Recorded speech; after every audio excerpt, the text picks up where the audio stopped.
what the heck happened last time in Curse of Strahd with the episode that I retroactively titled.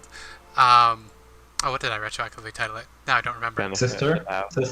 No, Benefit of the Doubt, because that seemed to be the Oh. theme of the last episode or session. Hmm.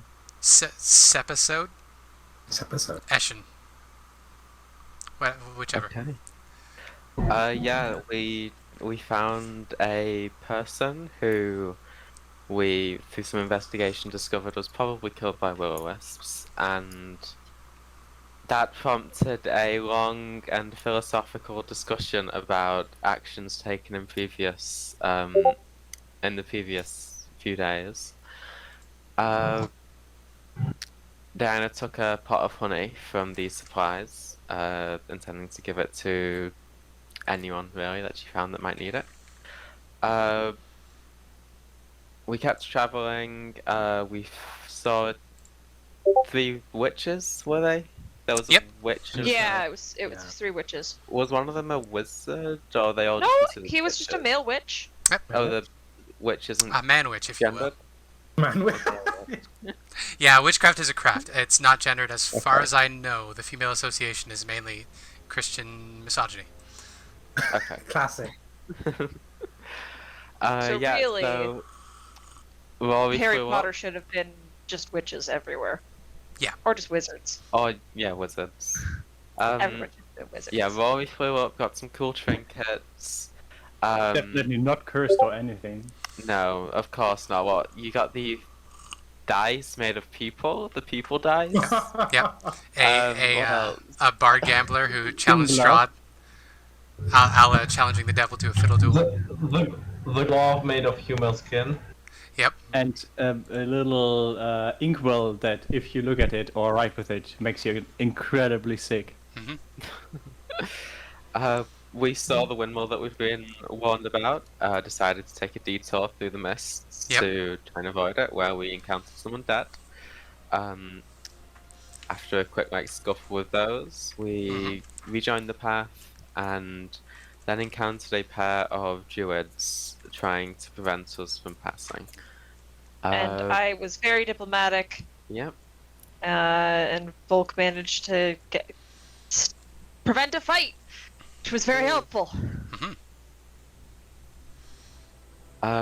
We got strip searched and were allowed to enter Vallaki, which I don't think Rory was very happy about. I'm trying to remember. We went to the Blue Water Inn. Blue Water Inn. Just had some rest, I suppose. Diana went out at night and gave the pot of honey to the, I suppose, companions of Wallace, who we had encountered in the stocks on our way in. Donkey head No. man. Yes, the man in the Yeah. donkey head. The guy who was being forced to wear a donkey head. For 4 weeks, which is just horrible. It's Yeah, a bit it's not great. cruel.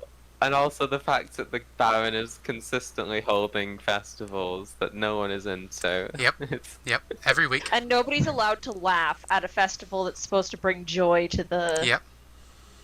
Yep. Yeah, The what is it town. with that? Are they allowed to laugh with the festival, just not Yeah. about? Here That's is the point, yeah. here is the term that I forgot last time. The number one crime in Vallaki, besides being outed as a worshipper of Strahd or ally of Strahd, is malicious unhappiness. That was the term I couldn't wow. remember last time. Malicious unhappiness is the number 2 crime in Vallaki. So, That's like unauthorized joy, basically. yep. Or Okay. malicious unauthorized being unhappiness sad is unauthorized well. joy. or being sad That when you're not makes no supposed to. sense. Yeah, so I went to Walter's house. We split off. Me and Rory went towards the Bastani camp, looking for. Well, Diana's looking for a particular elf. I'm not too. I don't remember exactly what Rory was looking for. Does And anyone ever know then- what Rory is looking for? Family. And Yeah, we got some gold actually. From Yeah. those mercs. Ismark passed you 50 gold and 20 silver pieces, which he was able to scrounge together from his estate. Well, their adopted father's estate. Um, yeah. Did the we other did we group. split that? Not Sorry, yet, or not did yet. we? No, we just left it in party inventory. I'm just making sure I've not forgotten to add something. The other group visited with the Baron Vargas Velakovic, who is a short man with a widow's peak, who is dressed in very well polished armor and guarded by 2 mastiffs. You met Which him Volk was a bit hissy at, I'm sure. Yep. They ignored you, but were very attentive to their master. Vargas expressed that he would be willing to pay you guys, offer you jobs, as well as his favor in the city if you found 2 of his servants which have gone missing. I forgot to mention this last time because, again, I was scrambling. But he would have shared with you that his wife looks after the servants of the house, so she Yeah, would be you someone to mentioned talk that. to.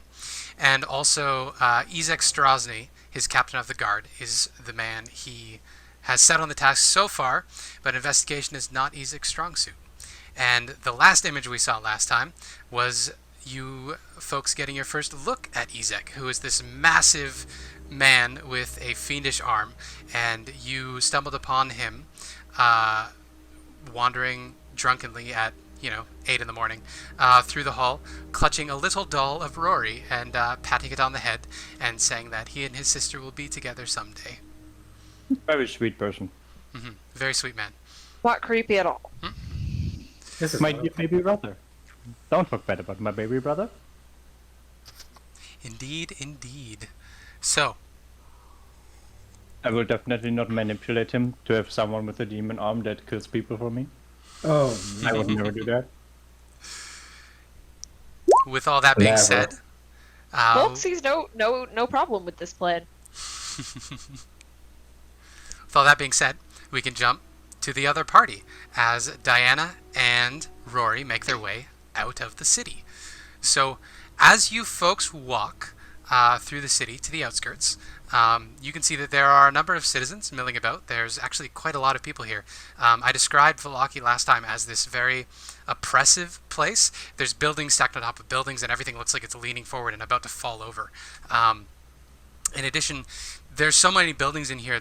It's one of the few places you've been that the mists aren't choking. Very little of the mist actually reach the ground. When you look up, of course, sky is still shrouded in mist and it's overcast. The sun barely gets through. You have just enough light to see with. But the actual on the ground, it's stuffy, but you can see pretty clearly, which is a nice new feeling. So as you guys make your way out, you pass these citizens. Citizens are going about their business, and everybody has this pensive look on their faces, where they're not quite sad, as that's illegal, but they're also very careful not to express any real joy. The only outward expressions you get from some of the citizens are the children who are running around and generally ignored. And that is what you come across as you make your way to the gates. The guards have the gates open during the day, so you are freely to just head right out. And you got instructions last time from Danica Mardukov about how to get to the Vistani encampment. It's about an hour walk to the west by the lake. So the two of you head out. The area is patrolled by the guards. The western side of Vallaki has a number of fields that are tilled, and they're surrounded in fairly tall fences. This is where the produce that Vallaki feeds itself with are grown.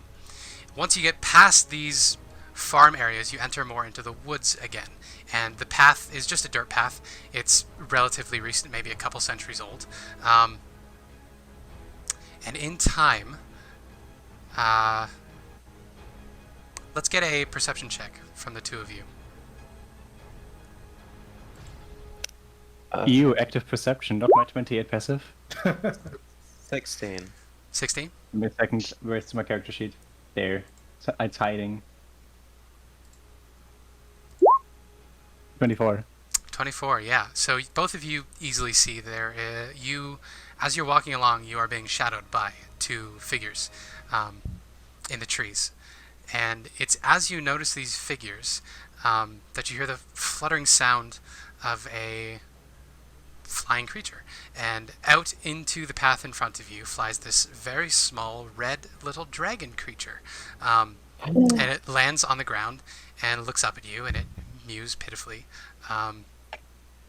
stopping you guys in your tracks. Is it like Mr. Dragon? is it like a baby dragon, or does it look like? I'm not sure that Diana would know what like whether be able to tell the difference between a baby dragon or like a pseudo dragon or something. Sure, if you would like to make a nature or arcana check, you can do so. All right. 11 nature. 11, yeah. So it probably isn't a dragon. It has the appearance of a full-grown dragon, but it's only like the size of a cat. So you don't know what it is necessarily, but it's very clearly not a real dragon. Also, primary colored dragons tend to be murderous. This doesn't seem to be the case. Okay. I will walk over, like, bend down and just reach my hand out to let it sniff my hand. Yeah. Let's get an animal handling check. Chomp. Chomp. 14. 14. Yeah. So, the little dragon creature sniffs your hand, and it leans its head into your hand, and you hear a small little rumble sound, like maybe a purr somewhere in its chest, and it just sort of pushes itself into your hand. And you hear a voice from the trees. One of the figures says, I named this pseudo-dragon. Where is its name? Why did I already forget? Doot doot doot.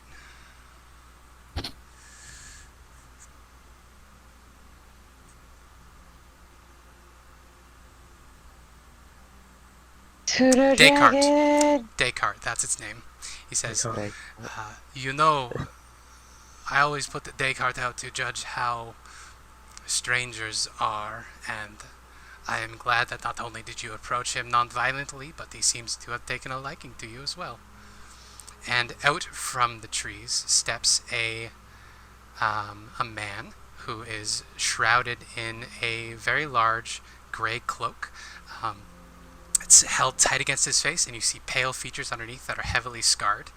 And he whispers to the man across the way. He says, Vashin, it's all right. We can let them approach. And the other figure in the trees heads off, and you lose sight of him. Okay. I do try to be kind. Is there something that you need? Or are you protecting the Vistani camp? We are protecting the Vistani camp. We are the guards, rangers, if you will. These lands are under our protection and our watch. The folk of Vallaki are not welcome here. Well, we are more just travelers. We're looking for an elf. Well, you managed to find some. And he motions to himself. We're specifically looking for an earless one, if I recall correctly. Yes, there's an elf he's missing his ears. Do you know if he's living in the camp at the moment? He raises an eyebrow and he says, where on earth did you hear about an earless elf? I received communication from my goddess. That catches his eye. And he actually looks around and he says, who is your goddess? Alistre. He thinks for a minute and he says, follow me, please. And he will turn around and walk away. He snaps his fingers and the pseudo-dragon flies up and lands on his shoulder. That's cool. I 100% trust this guy. He could stab Rory and I would still be like, well, she probably did something. He has a pseudo-dragon friend! Yeah, I follow him. Yeah, Same. so, alright. Hand on my dagger. Because why not? So he leads you through the woods for a ways, and then you come to a little small clearing where there's a small encampment. There are two bedrolls laid out on the forest floor, and there's the remains of a fire in the middle of the ground. And he motions to two stumps, and he has a sit on a tree stump himself. And he pulls down his hood, and you see a very scarred, pale elf whose ears are missing the tips. I have a picture of him in the overhead, which I can show you. Ooh, let's do this. Dude. I hope he's Okay. looking well. Sans ear mutilation. H-I-J-K. Where did his picture go? Uh-oh. Oh no. There we go. Boom. Hey. Oh my! Oh lordy. Yeah. So as you can see, he is a very pale man with black hair. Not like in the picture, his hair is currently tied back in a fairly tight ponytail behind his head. And he has one eye that has been scratched over at some point, and there's a little bit of a cloudy cataract over it. And he says, I am Casimir Velikov. I am the earless elf. Aren't you a handsome one? You were easier to find than expected. Well, if you were sent here by the dancer, it makes sense. It is a pleasure to meet you, Casimir. I believe you might be able to help us. We're trying to escape Barovia, and it seems the only way to do that is to kill its master. Killing the devil Strahd. That is no small task. My people have been trying to do that for over 7 centuries. With very little success, I should add. We would assist in any way possible. I believe it's also in the Dark Dancer's interest to see him vanquished. It is strange. I have prayed to all of the Seldarine, both light and dark, and I never expected an answer. It's been a long time. I don't know. Maybe she was just waiting for the right person to appear. Maybe you're praying to the wrong creatures. What do you know of gods, Tiefling? Enough to know that I wouldn't want to pray to them. And if you want to get rid of a devil, well, the gods never really cared about them. This is true. They are fallible to an extent. But they are also powerful. And they are allies. And their sins carry on to us.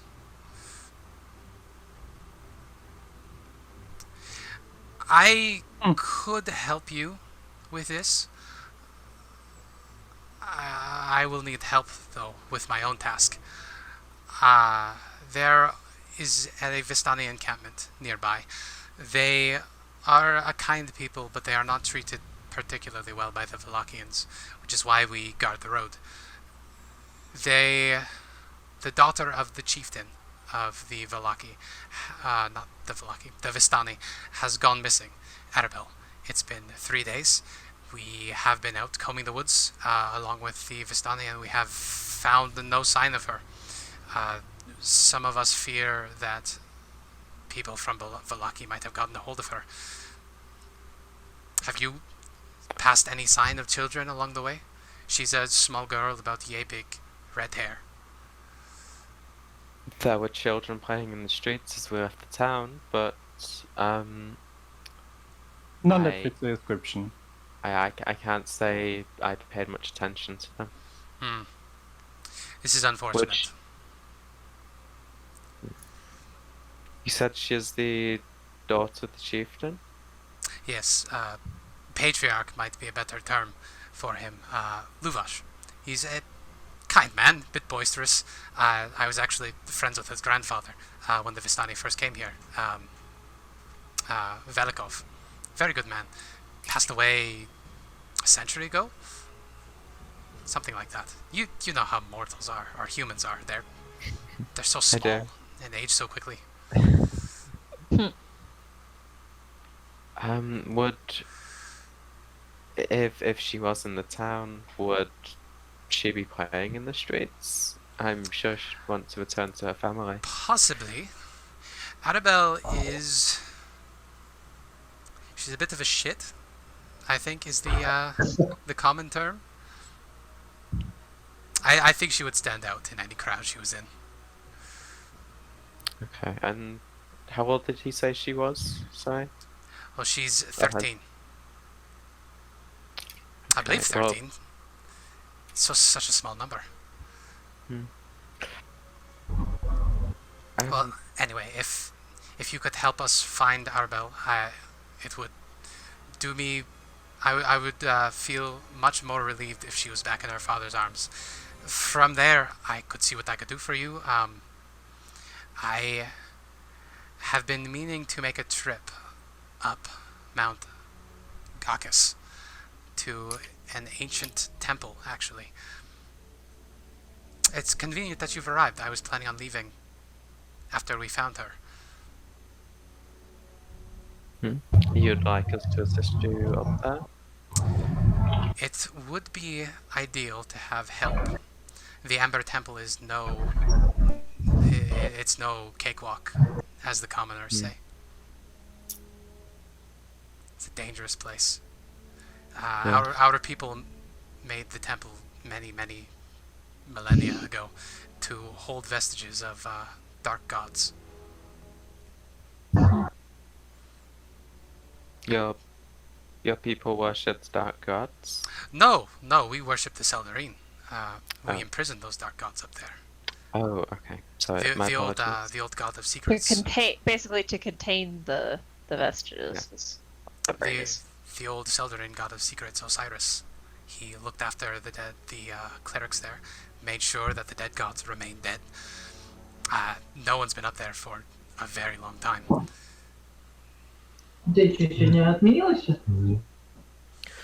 Well, I am sure the Dark Maiden would be pleased with us assisting you to find Annabelle and to make your pilgrimage up Mount Carcass. I would very much appreciate the help. Oh. Would it be possible for us to visit the Vistani encampment now? Certainly. You won't find them in particularly good spirits. Most of them are out looking, but I can take you there for sure. He pats his pseudo dragon, and he says, "Descartes, do you want to go scout ahead?" And the little dragon puffs out a little bit of smoke and then flies off. And he starts along the path. He says, "How long have you been in Barovia?" I'd say less than a week. Nearly a week Days? at this point. A few days. Interesting. I need to stop talking. Much has happened odds we've been here there. I can imagine. So you learned of me from a prophecy? Yes, Or a vision during trance. Are you a holy one then? Are you a cleric? I'm not a cleric. I'm just a follower. I see. As you can see, I have some training with wizardry. Hmm. He points up ahead to a pseudo dragon. The others, there aren't many of us left. There are 9 remaining. Once this whole valley was ours. We lived here for millennia before humans arrived, and then they took over. We had periods of truce, periods of expansion and conquest, and it was a mess, a bloody mess, long before I was born. But then, in my childhood, the Dreadlord Strahd arose, and he conquered these lands once and for all, with one of our own, Rahadin, the traitor. they unleashed some sort of plague on us, and almost everyone died. And those that remained, we could no longer reproduce. And then one by one, over the centuries, we have died. Hmm. I have seen it. I am sorry for your loss. I appreciate the sympathy. Another thing to notice about him, other than his face, you can't see an ounce of his skin. His entire body is covered in form-fitting tight clothes, well tailored, and very old and very rough and run down. As we approach the Vistani encampment, he pulls his hood up over his head. He says, "You can go ahead. I will wait in the woods." Okay. I'll turn to Rory and say, what was it exactly that you wanted from the Vistani camp? Oh, not in the Vistani camp specifically. I mean, I just didn't want to go to the church. Well, Like why did proper you... church. If I would go in there for like a minute, I would most likely just puke on the floor and be scolded at by some puny little priest. I was actually looking for whoever the supposed family is, but I guess we can do that when we are back in town.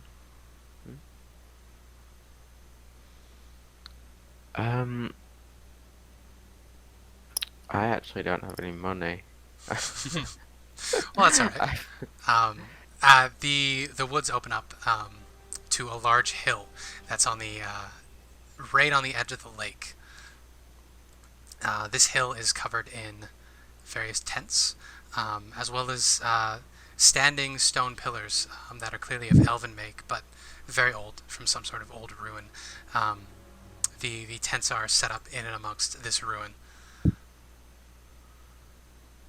And then past the encampment, you can see the very wide Lake Zarevich gently lapping at the shores. It's so deep, it's pitch black in the center, and the light, such as it is, reflects gently like crystal off the lake. It's surprisingly peaceful. Yeah, the Vistani have themselves a very, very quaint abode. It's surprisingly tranquil for this, well, land, I guess.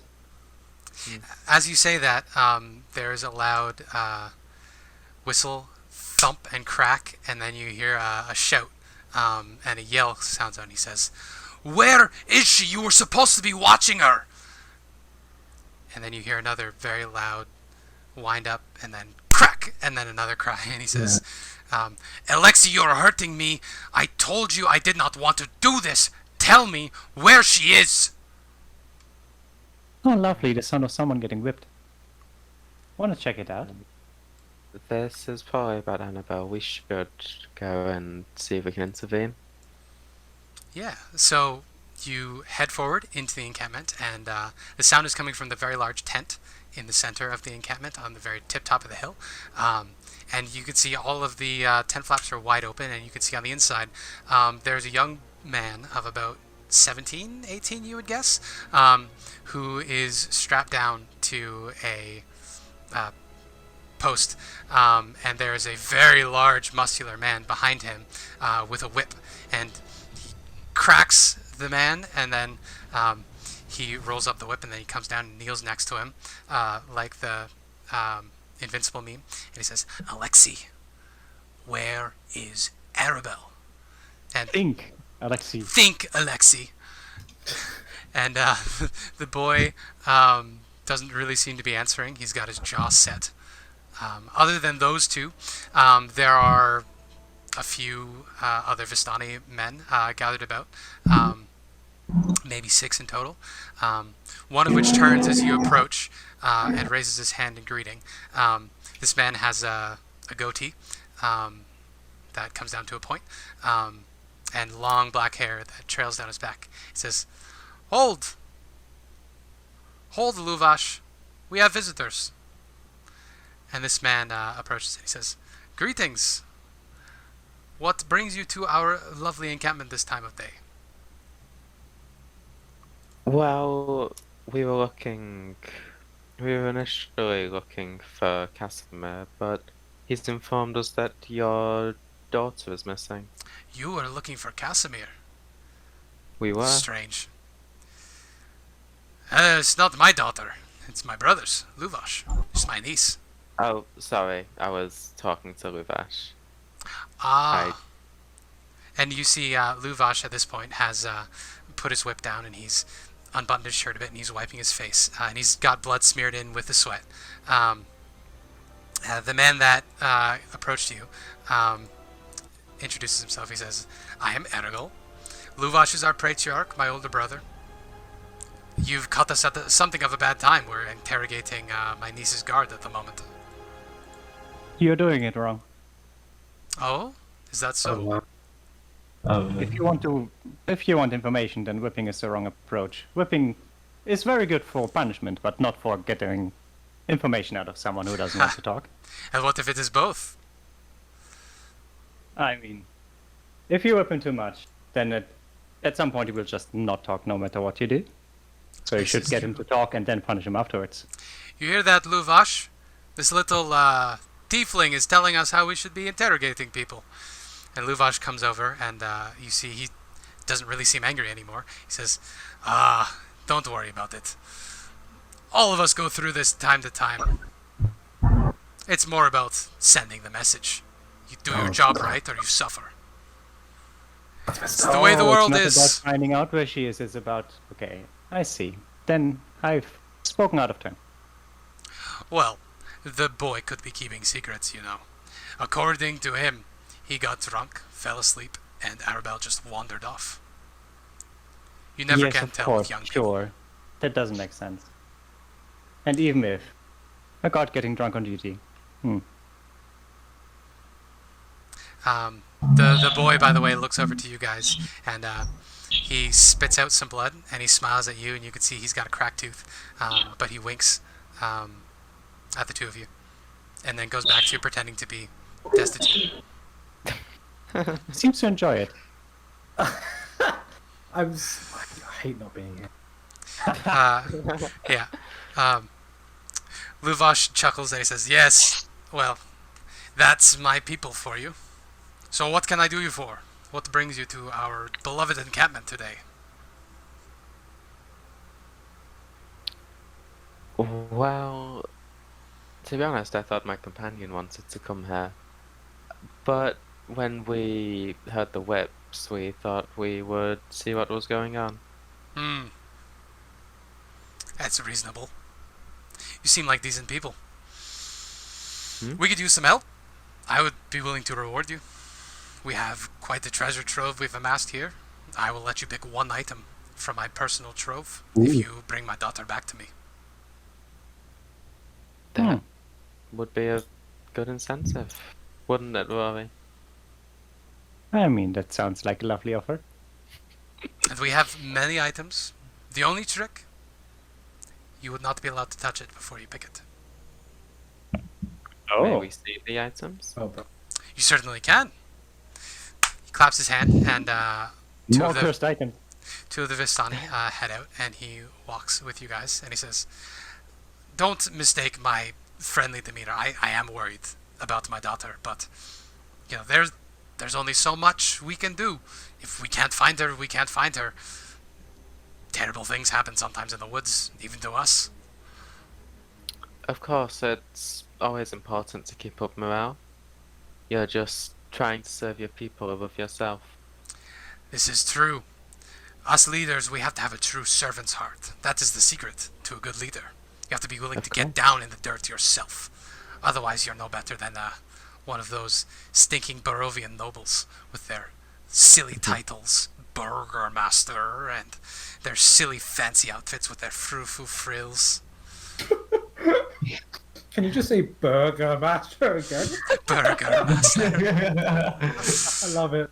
At this point, you've reached the carts, and he motions towards you. And the two Vistani men open up, and you see a cart that's just chock full of intriguing items. There is a large, richly embroidered carpet that's wrapped tightly up and tied. There's a number of chests that are all locked and bolted down to the bottom of the cart. He says, as you can see, you won't get much out of it. You pick one, and you get whatever is inside. Oh, so it's random what we receive. Exactly. It's like a little game of guess. Exactly. Games. We love games. I do love games. We used to allow Valachians in here to gamble with us, but they proved to be bad sports. The guards, in particular, don't seem to like us. No. Do they get angry when they lose all their money? Yes. They accuse us of cheating a lot, too. Ah. You know how racism works. It's If they unbelievable. can't prove it, did it really happen? It's true. There are only two types of people in this world I can't stand. People who are...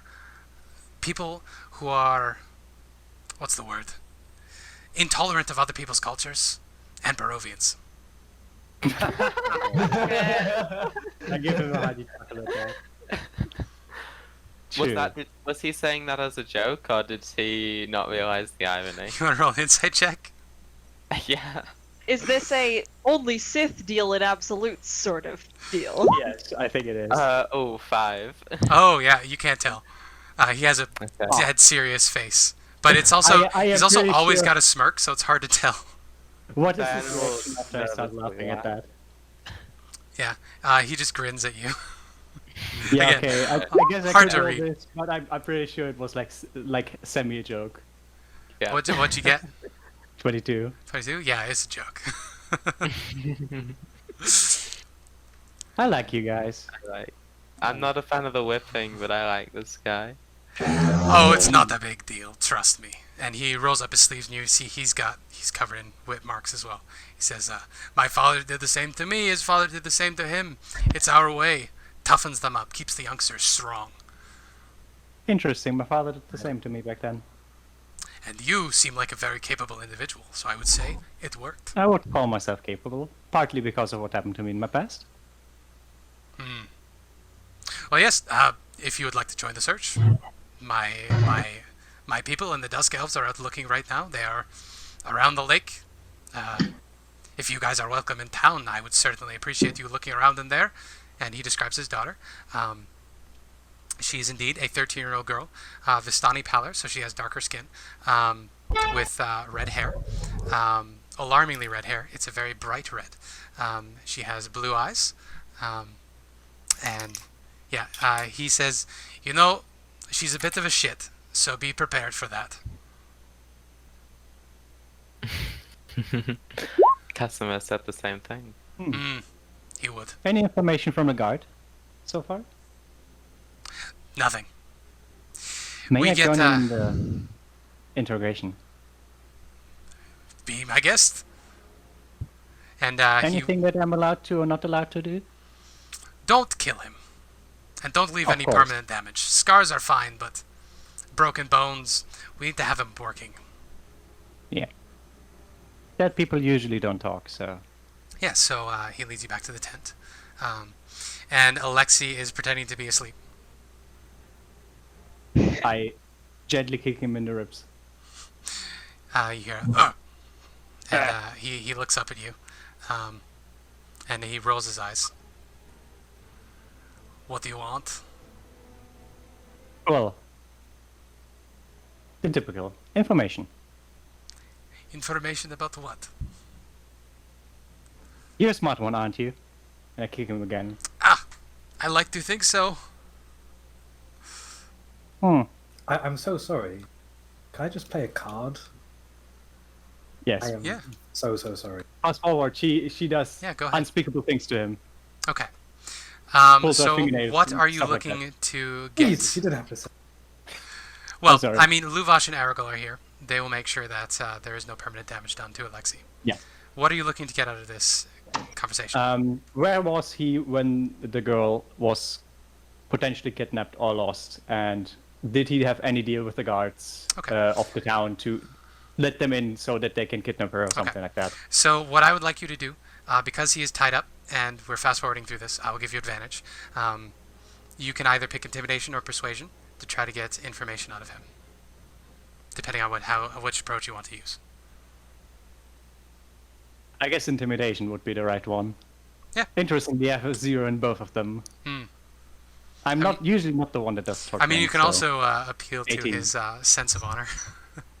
An Nah. 18. Yeah, so he will tell you that he was not, in fact, drunk and passed out. The little girl, the little shit, kissed him, and he was so upset by this, she managed to get the upper hand on him and knocked him out. He told Luvash, her father, that he was drunk, so that he wouldn't get, a worse beating for kissing his daughter, a 13-year-old. Oh, he kissed her. Or he kissed No, she kissed him. She kissed him. She kissed him and then yeah. knocked him out. Yeah.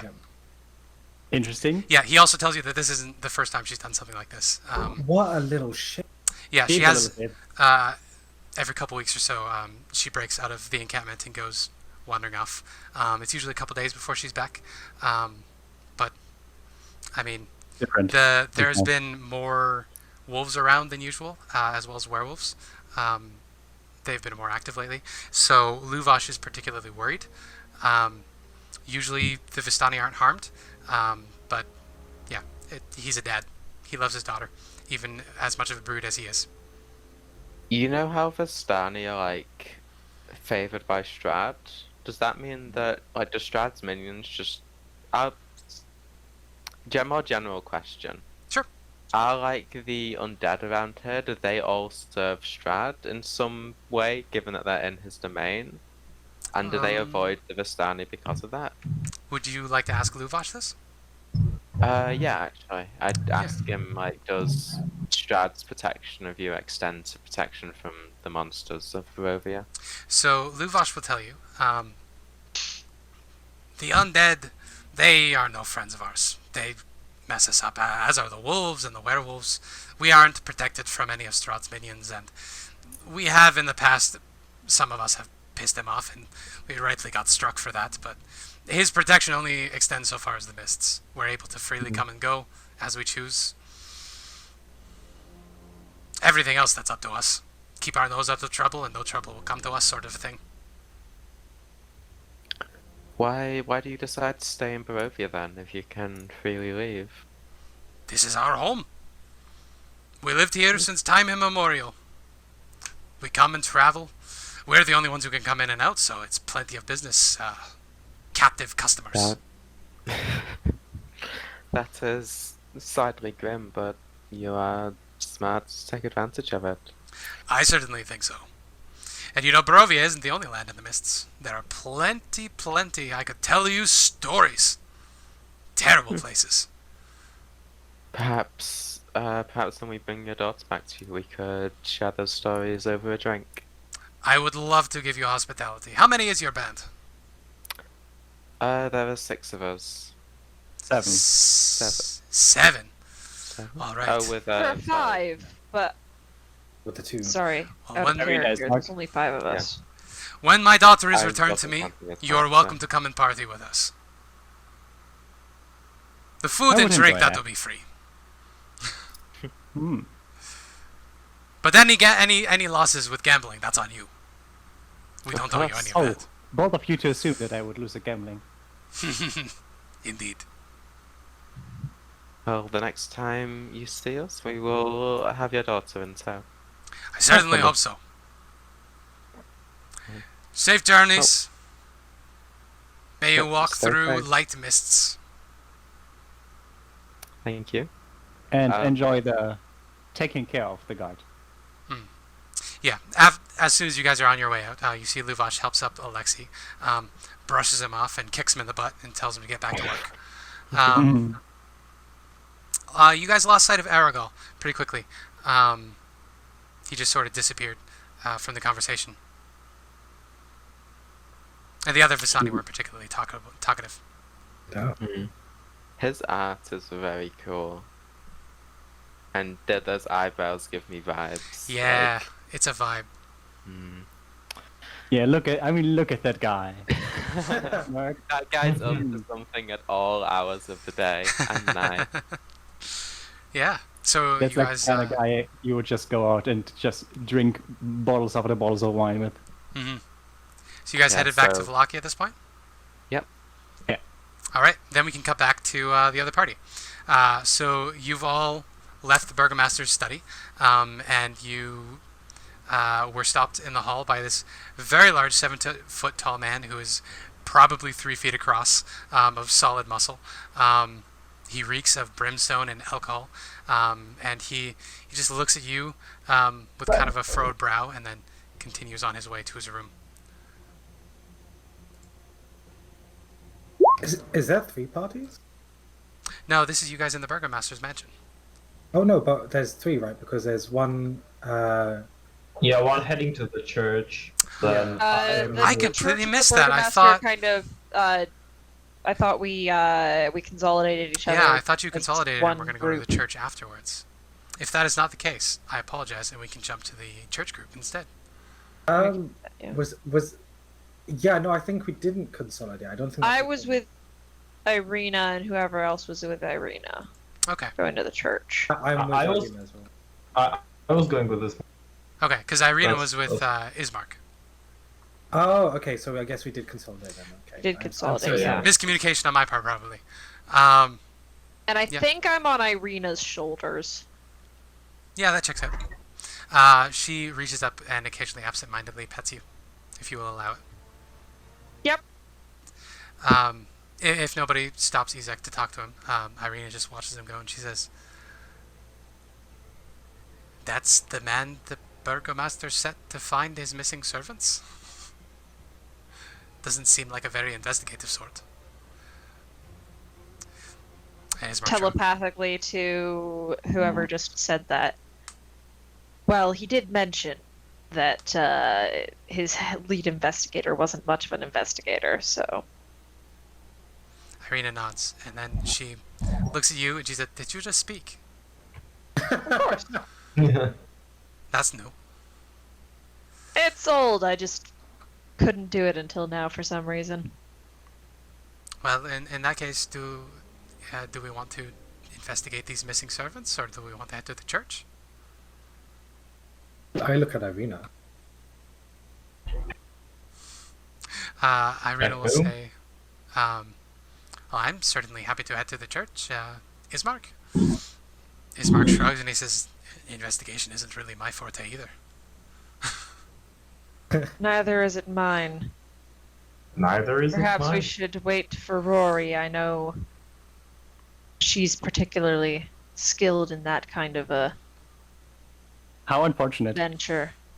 Yeah, Ismark will look around and he'll say, this place seems pretty open. I mean, as long as we don't get in trouble with the guard, I don't see why we can't just return later." I think so. Precisely. I mean, do we think that anyone would be in further danger if we put it to later? I mean, the Burgomaster said he thought they ran away. They may have had good reason to run away. He didn't strike me as a particularly pleasant man. As you say that, you hear a curse from down the hall, and Izek is fumbling with a ring of keys on his belt, and he finally gets the right one into the lock on the door. He turns it, cracks it open, and he stumbles his way through, closes the door behind him, and locks it up from the other side. Oh, okay.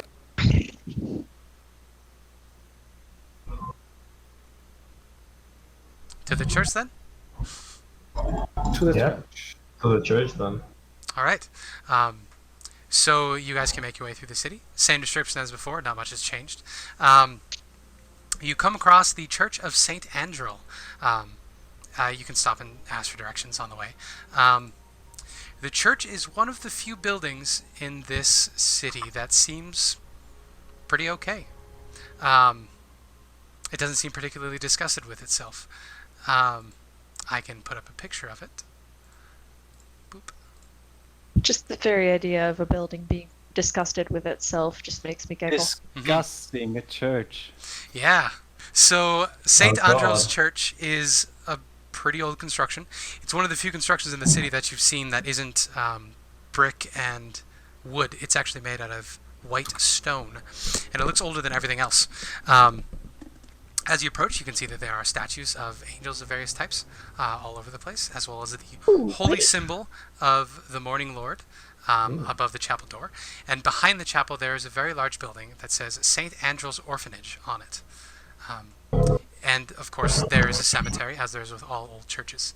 And walking around in the cemetery, you can see a young boy with a shovel slung over his shoulder, and he's shuffling about, and every once in a while he stops and he mutters something at the ground and he kicks a gravestone and keeps on walking.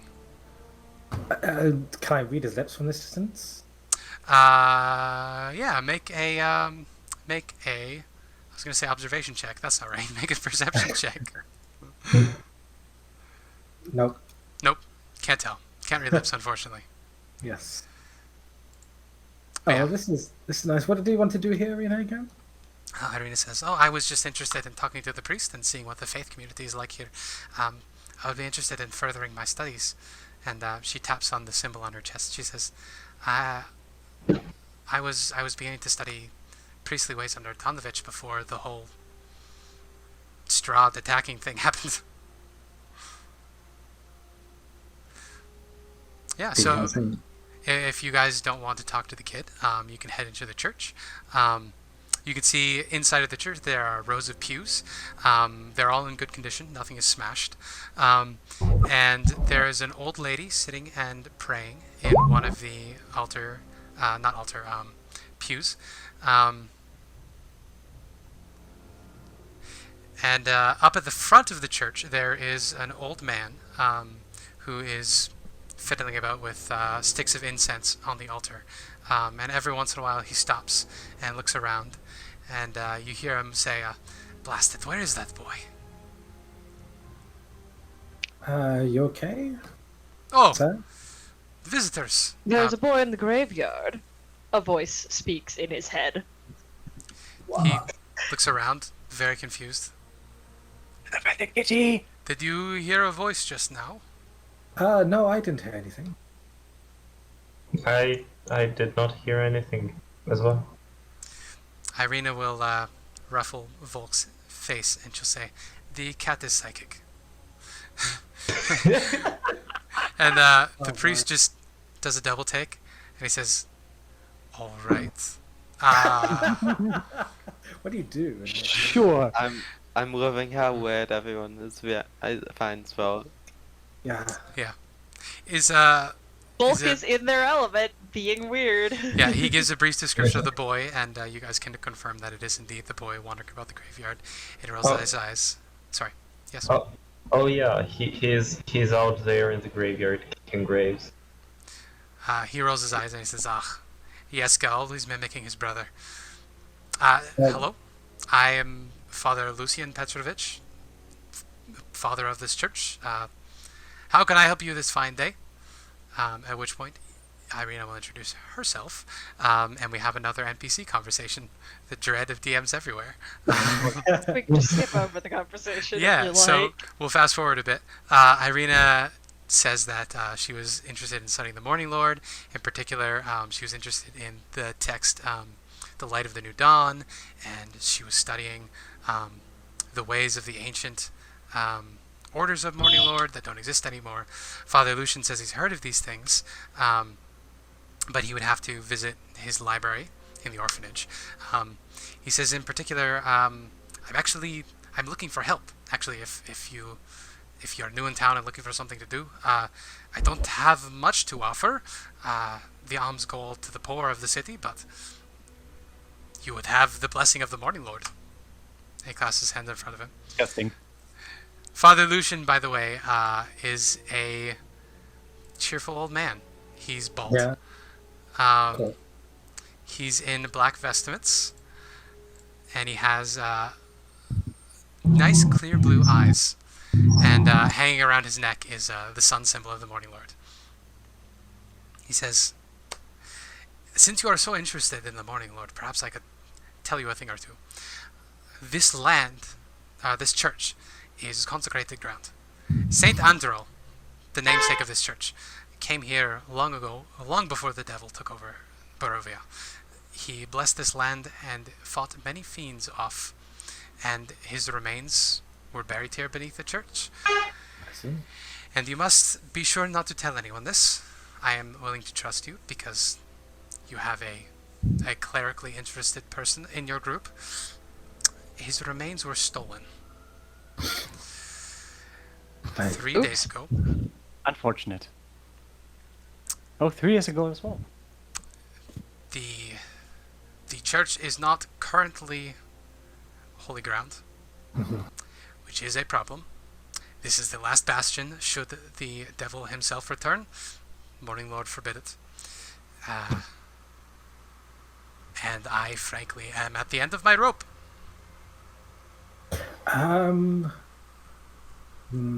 Okay. I am so sorry this happened.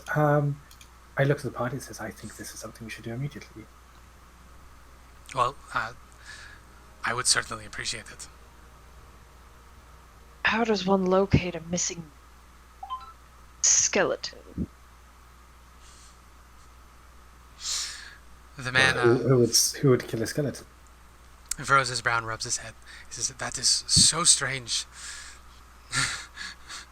And then he will say, I was sure it was Milivaj, our gravedigger, Yeska's older brother. I was sure he took them, but then he got very, very sick. He's been in bed for days. Well, I think he should be our first protocol to talk to. Well, his house is in the orphanage out back. Yes, look for Sister Claudia. If you ask for Sister Claudia at the door, the children will show you, and you can talk to Milivaj. Yeah. Very well. I think we should do this immediately. It seems such... I mean, consecration is important in this place, especially, right? Yes, might be. Yes. I would agree with that. Yeah. So you can head out. The orphanage out back, you can pass through. You pass Yeska. Yeska at this point has gotten bored of pretending to be Milivaj, and you see he's sitting there fiddling with the shovel, and he waves at you as you walk by. Hey, sorry. Good morning, child.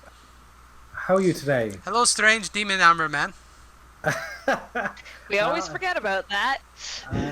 I do not. Yes, this look. I was hoping to talk to you if you have some free time. He looks around, and he shrugs. He says, well, I mean, there's no dead bodies to bury, so sure. That's a great attitude. So, we're new to this area, and we were looking to be of help, really. People, such a terrible place, you know. Any helping hand's important, right? Oh, sure. I'm just thinking of, you know, helping the orphanage, but I've heard your brother's been sick recently. I'm so sorry to hear that. Yeah, I take it you talked to Father Lucian then. We did. He got this weird idea in his head that my brother was some sort of malcontent, like he was a troublemaker. I've never understood. I don't understand that. Milivaj is he's a good boy. Yes. Why would he have that idea? Well, he looks at you. He thinks for a minute. And he says, "Did Father Lucian give you a job? Yes, he did.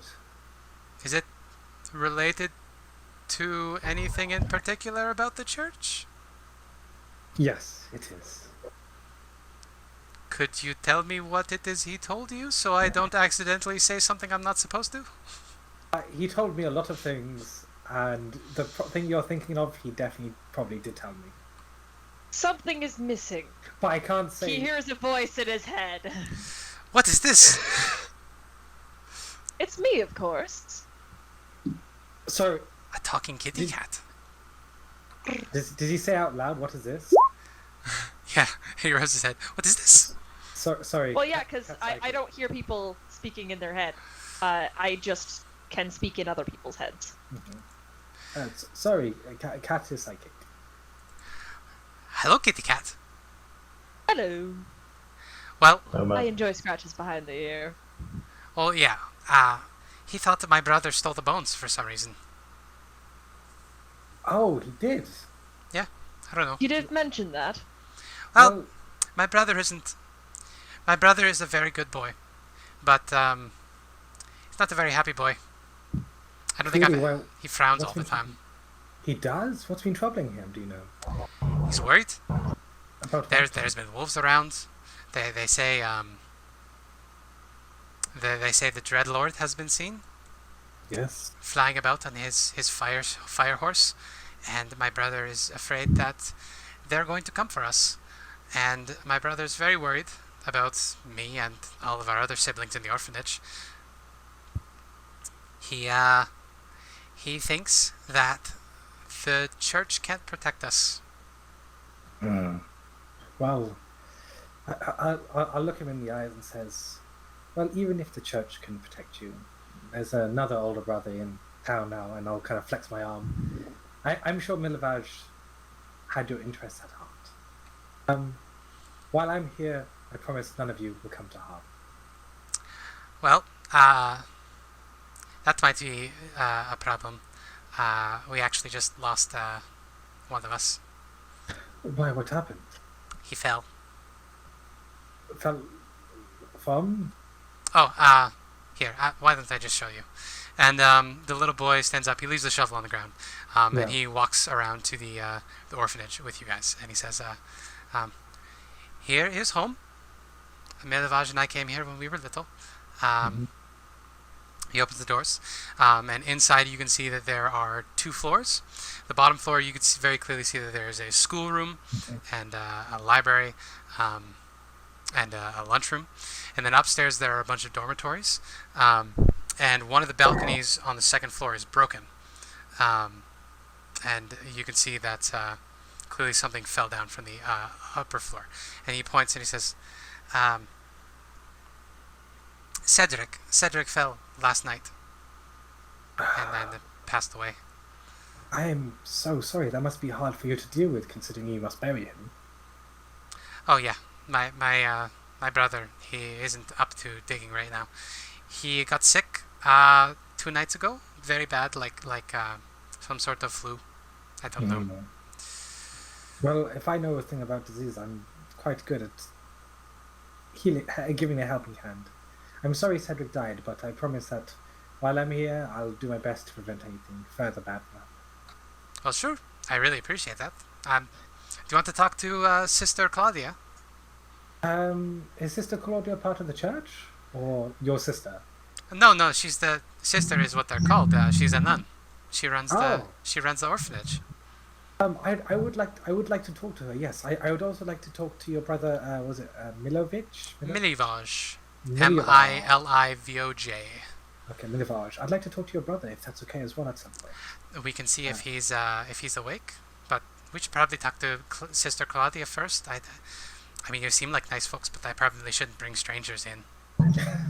Of course, especially strangers looking like this. It's true. Yeah, exactly. It's true. And sorry. No, you go ahead. Yeah, this little boy, who's roughly 10, I should say, he turns around and he hops off to one of the rooms. It looks like the library. And as you enter, the library has a room partitioned off in the back, which is a sort of study, and there's an old woman sitting behind one of the desks who looks remarkably like Meryl Streep, because that was the only picture Nice. I could find a picture of a nun that looked not terrible. Hello. Oh, hello. Yeska, who is it you bring me? And Yeska will inform her about all of the things he's shared. And Sister Claudia will nod to you and say, "Well, hello.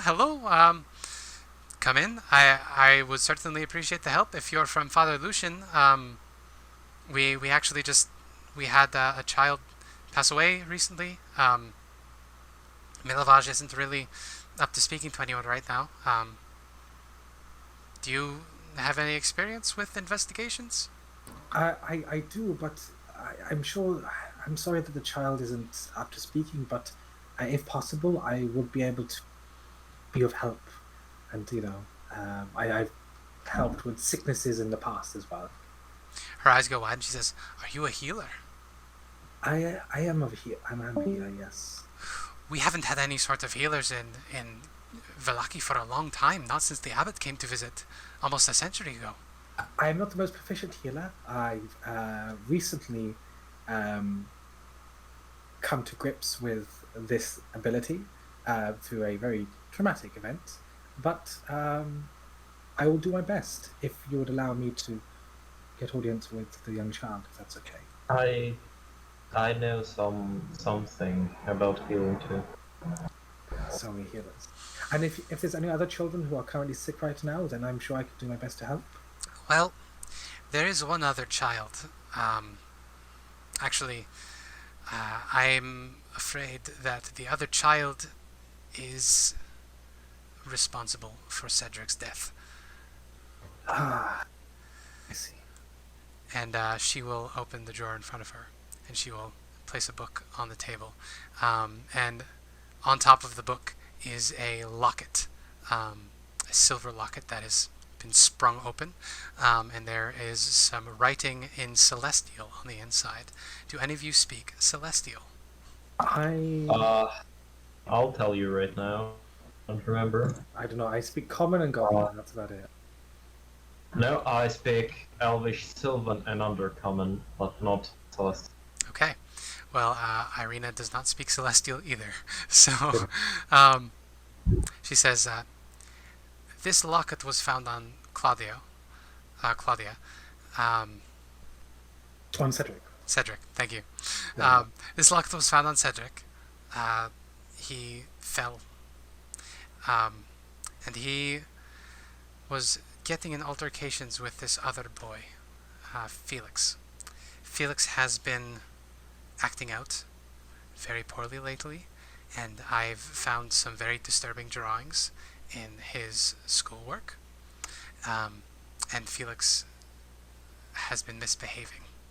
And this locket I saw Felix had on him about a week ago. I know this is connected, but I cannot prove anything, and I am frankly worried. But you wanted to talk to Melafage, we can do that first. Yes, we can also talk to Felix. I mean, children, who are going through a hard time may lash out, I believe. But if he is responsible for another child's death, and that is too much.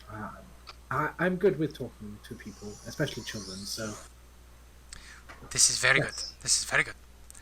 So she'll bring you back first to Milavage's room. So she brings you upstairs to the boys' dormitory, and you see there are a number of boys who they're just playing games, talking to one another. It seems like a pretty happy place. I mean, everybody seems decently fed and well clothed. It's not all that miserable. But she brings you to the private room in the back. She says, Milavage is almost too old to stay in the dormitories anymore, but he doesn't have any family, so we've been allowing him to stay. He just turned 17. With this, she opens the door, and you're just hit with the smell of sick. Uh-oh. We lost another one.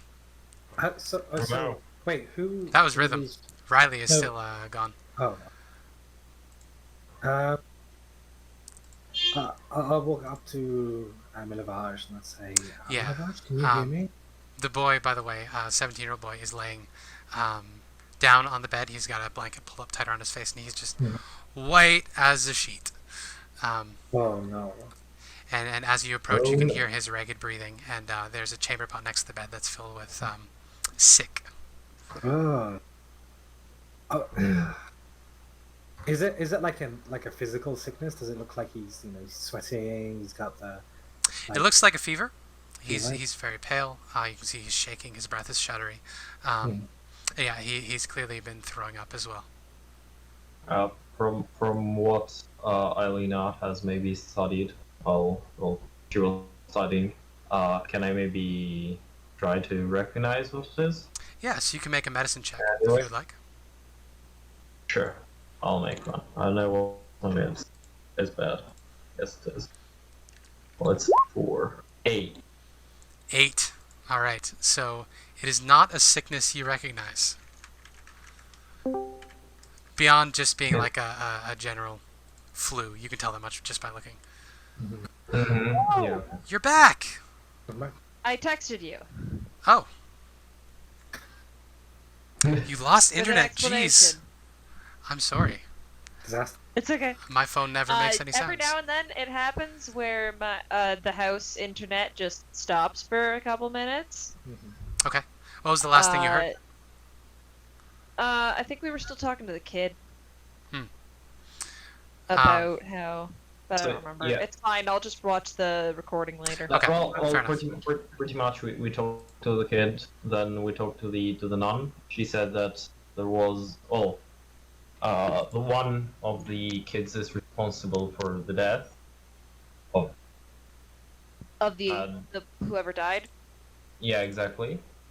And then she led us to the brother's room, whose name now I already forgot. That's okay. I have a good memory. It's a lot of names, so my apologies for that. But pretty much, and he is quite sick, and no one knows what the sickness is. So Okay.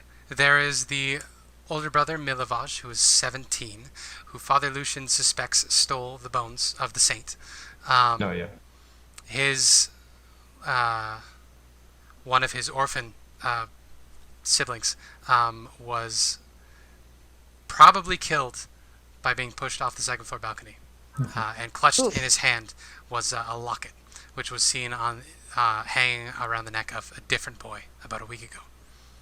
So, Sister Claudia, who runs the orphanage, thinks that this boy pushed the other boy off the balcony, but she has no proof yet, and she's putting this together as it goes. So she's enlisted your help. You're visiting Milivaj right now, and the paladins are trying to sort out what's bothering Milivaj with a very poor medicine check. Yeah, you can't get anything other than this is just a vague flu. I was up 200. Everyone can make a medicine check if you would like. I will Everyone that's make a there. medicine check. I am not proficient in medicine, so I will. 13. 13. Okay. With a 13, you could tell it's flu-like symptoms. Yeah. Okay. Yeah. So Claudia will clarify. She says, the boy doesn't always answer. He's been delirious. He came in 2 nights ago, very sick, got sick, and we put him in here, and then the very next morning, Claudio, Cedric fell, and I haven't had a chance to deal with anything. Everything's happening at once. Understandable. I'll Sister Claudia is with us, right? Like right there. I'll put a hand on the shoulder and say, "Don't worry, you don't have to do this alone. I imagine it's been quite hard, but we'll do our best to help at least alleviate some of the burden you've been going through." You know, I really appreciate you saying that, and I imagine it would be less intimidating if you didn't have the whole thing. Yes, But through the red eyes, I see care. And during all of this, Ireena's approached, and she's covered her mouth a bit, and she's going to lean over the bed and look down at him. She says, can any of you try your healing, maybe? Yeah, I was gonna try that after everyone's done the thing, which is lay on hands, the expend 5. Okay, expand 5 to cure of 1 disease Yeah, which one he wants to attempt? or poison. Oh, I'll let it. okay, yeah, then I'll do it. Yeah. Yeah, so you approach. Tell me what it's like when you lay on hands to remove a disease. So when Red does it, it's less of a touch and this healing warmth, rolls over him, but it's more like he gets a bucket with like a towel, apply some like cold water, wash the fever away, and as he does so through these actions of just caring, like the physical symptoms, a bit of this energy unknown to him kind of seeps into his actions, and slowly and very deliberately kind of courses through the body of the person he's trying to heal. All right. If you allow it, Ireena is really interested in this process. Would you let her join you in this? Of course. Yeah. And a key part of it is, is talking to the person you're healing as if having a normal conversation, maybe a bit one-sided. Yeah. So I assume you tell all of this to Ireena. Sorry. Yes. I'm gonna, like, while he does this, I'm just gonna find a seat and watch the work. Yeah, that works. So at the end of this short little ritual, Ireena says, "Is it really that simple to heal people? Just, putting your care into them like this?" Yes. Yes, it is. With some magics, it can be. Others are a little more complicated. She nods. And then the Lay on Hands has run its course, and Milovaj isn't better. Well, he isn't healed. He has stopped shivering a bit. It looks like his fever might have broken. But he's still very pallid. He still looks very sick. Usually, the Paladin Lay on Hands, it gets rid of a disease like that. It's like you're sick one moment, then you're not the next. This is different. But the boy is recovered enough to open his eyes, and he looks up at the two of you, Ireena and Red, and he says, "What is going on?" Hi. Hi. We just came to make sure you're okay. Now that you're here, you'll be safe, I promise. Do you have any water? Of course, and I'll get some, though. Either there's water there, or I have a water skin with me. Either or. He takes a drink, and he says, "I was having nightmares. Yes? Shadows. They looked like you were coming to get me." I'm sorry that's the case, and despite my appearance, I promise that I'm not a shadow. In fact, a helping hand in this trying time. Privately to Red, has anyone checked for bite marks? I mean, did I notice any bite marks at all? You did not see any bite marks. However, would you like to make an investigation check? I would like to make an investigation check, but only see what I can see on the surface. I don't want to bother the child. Okay. Basically. Go for it. Yep.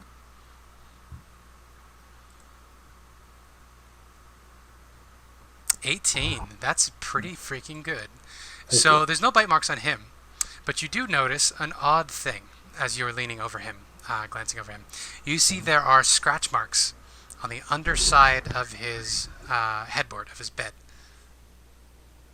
They're very small, barely noticeable, but with an 18 they caught your eye. Scratch marks isn't is this the whole it's either vampire visiting at night or some sort of You will have to look sleep further. paralysis. Yeah, could I investigate the scratch marks? Yeah.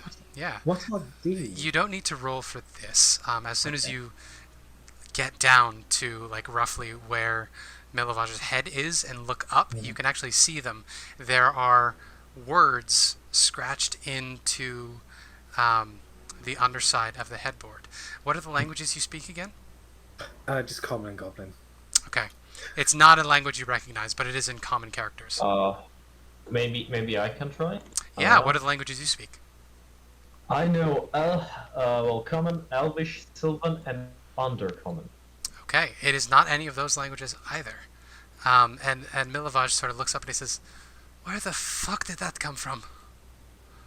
You didn't notice anything coming in at any point? No, I came home after doing my work at the cemetery, and I felt terrible. Yes. Is it common, druidic, sylvan, elvish, or primordial? It is not. It's probably something weird like deep speech or something, if it's in common character. Yeah. Would anyone that has looked at it like to make a religion check? Sure. Is it Yeah, sure. solely religious? I will allow you to make an Arcana check as well if you don't have religion. No, I don't have proficiency in this either. With a 15, Arcana is... you can see, you recognize enough of the words to gather that this is Abyssal, Ooh. the language Abyssal. of demons of the abyss. That's not a good sign. That's Ooh. not. I will say, the boy has been writing an abyss. Abyssal. Me? Isn't that... I haven't been writing anything. I have no idea what that is. It's okay. It's okay. Ilena, don't spook the boy. He's been going through enough as it is. Yeah, at this point he's sat up and you could see his shirt is just soaked through with sweat. Mm. And he actually gets a little nauseous at that point, and he's going to lean over, and I'm going to make a constitution check to see if he gets sick. Oh, great. Ireena, making He people does not sick. get sick, but he looks like he's about to throw up. Mhm. Yeah, and he stabilizes himself and he says, "I didn't do any of this. I didn't ask for any of this. I'm an orphan who is too old for this shit." Well said, well said. It's okay, it's okay. You know, take deep breaths, calm down. Just know that you're in a safe space right now. You have people around to help you, and that while I'm here and my companions are here, you will not perish. Yeah, and it's been long enough. The charm takes effect. That's right, yes. I do remember the charm. I don't mention Thank it every you, thank time, you. but yeah. So he looks at you at this point and he says, for some reason I believe that. I don't feel much better, but it's good to be awake and away from those nightmares. Nightmares? Yes, I was being chased by these horrible shadow creatures. I swear, they look just like you. They were armored things, shrouded in black mist, and they had glowing red eyes, and they were coming to eat me. And I had to run and run, and I wasn't moving anywhere. And they were getting closer and closer. I see, I see. I look at Metalvage in the eye and says, "Thank you for sharing that. I am so sorry, child, that you have to go through such hard things while so young." It's bad enough that we have to live here in Barovia with the constant threat of the Dread Lord hanging over us. Yes. He could come at any moment. He hasn't been seen here for a century, but he could come back at any time. I don't believe the Burgomaster's bullshit about keeping him away with joy. These festivals help nobody. I'll look around, make sure that everyone's on the same page, and says, "Yes, the festivals do not help anyone, but one thing that helps this place is, thankfully, the blessings of the what's his name, Saint Andrel? St. Andrel? Saint Andrew's bones that keep this place safe. As long as they are here, then no harm shall come to this place." Yeah, I think because he's charmed, you're not going to need an insight check. You see his face falls, visibly. Yeah, I can thought so.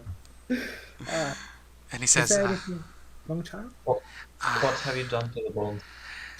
Ireena, why do you traumatize the children? yeah, he will look between the two of you, and he says, It's okay, child. Take your time. I stole them, and I sold them. I was trying to get enough money to buy a journey with a Vistani to get me and my brother out of here. You should know one thing about the Vistani, child. They cannot take others out of here. What?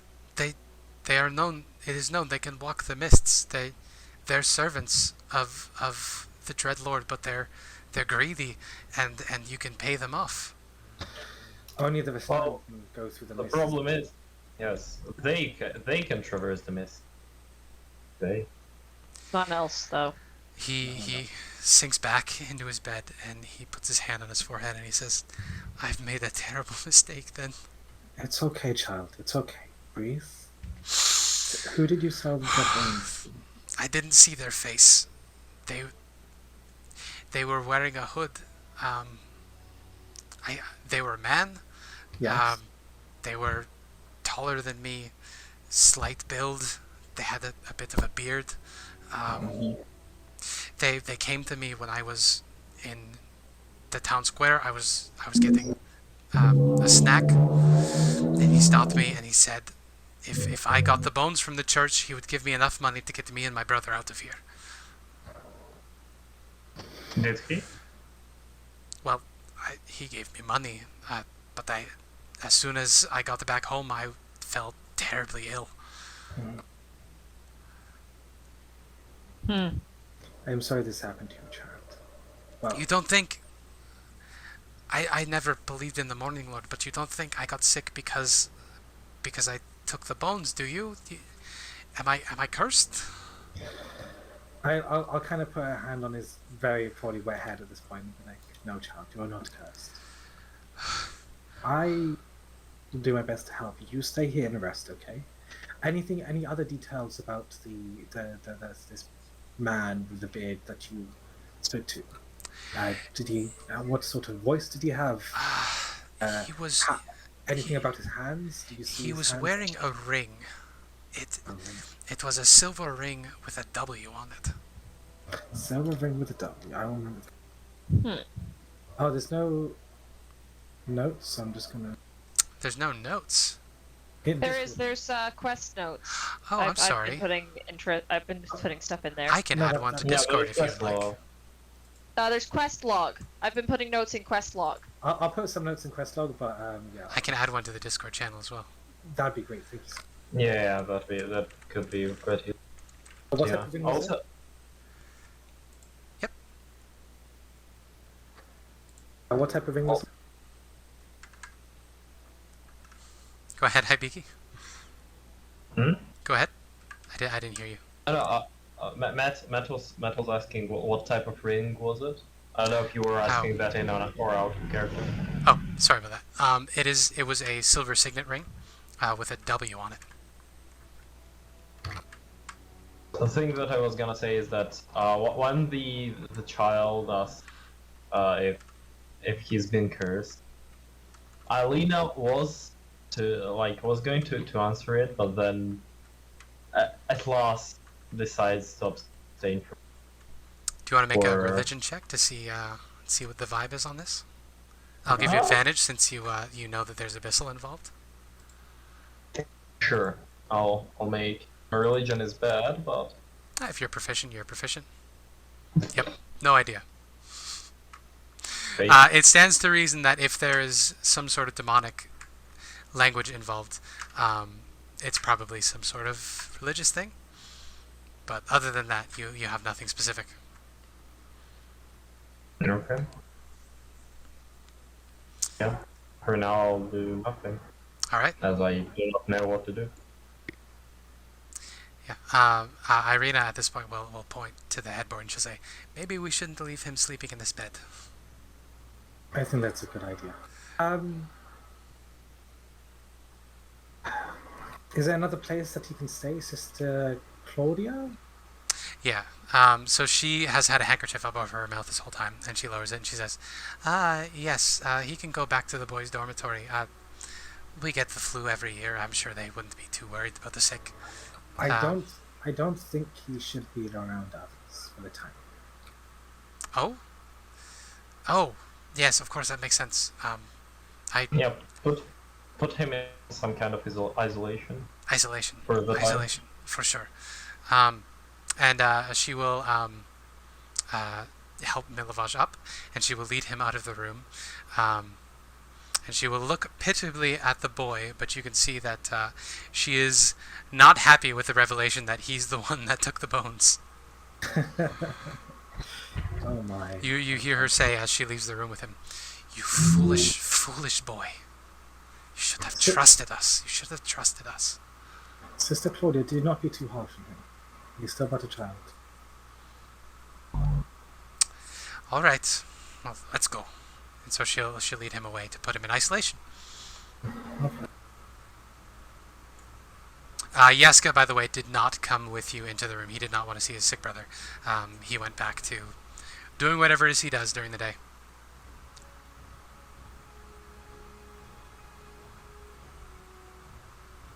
Oh boy. An interesting puzzle, to be sure. Yeah, it's an interesting situation to say the least. This is messed up. Okay. So, The I think- party's messed up. I think with that we can cut away from this party and jump back to the other party. The two of you have made it back to Volaki at this point. You did not run into Casimir again along the route. You can re-enter the city. And what would you guys like to do? well, we are searching for a little girl with red hair, and we have no clue where she could be. Okay. How would you like to search for her?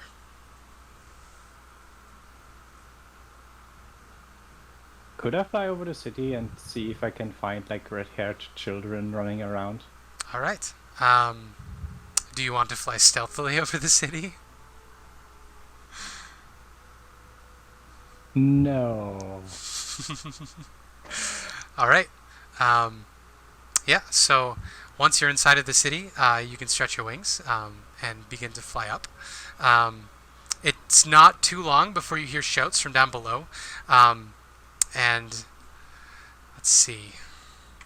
How many crossbow bolts are being fired at me?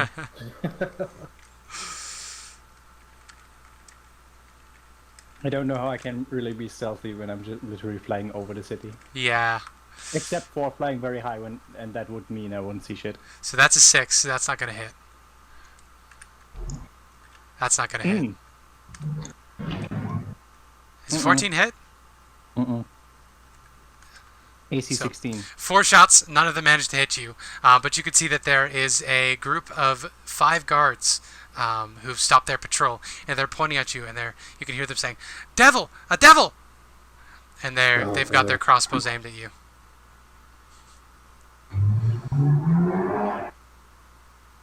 I fly down towards them with a bit of distance. Okay. How are you And- approaching them? Not like a full-on dive or something, just like slowly hovering to the ground, Okay. like hands up. Okay.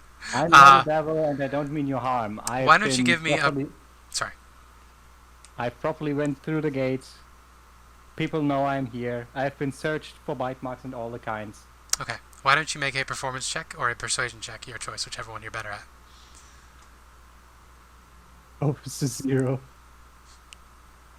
Diana, are you involved with this? Are you going to be helping out as best you can? Yeah, there's not advantage. That is a solid 3. Oh fuck.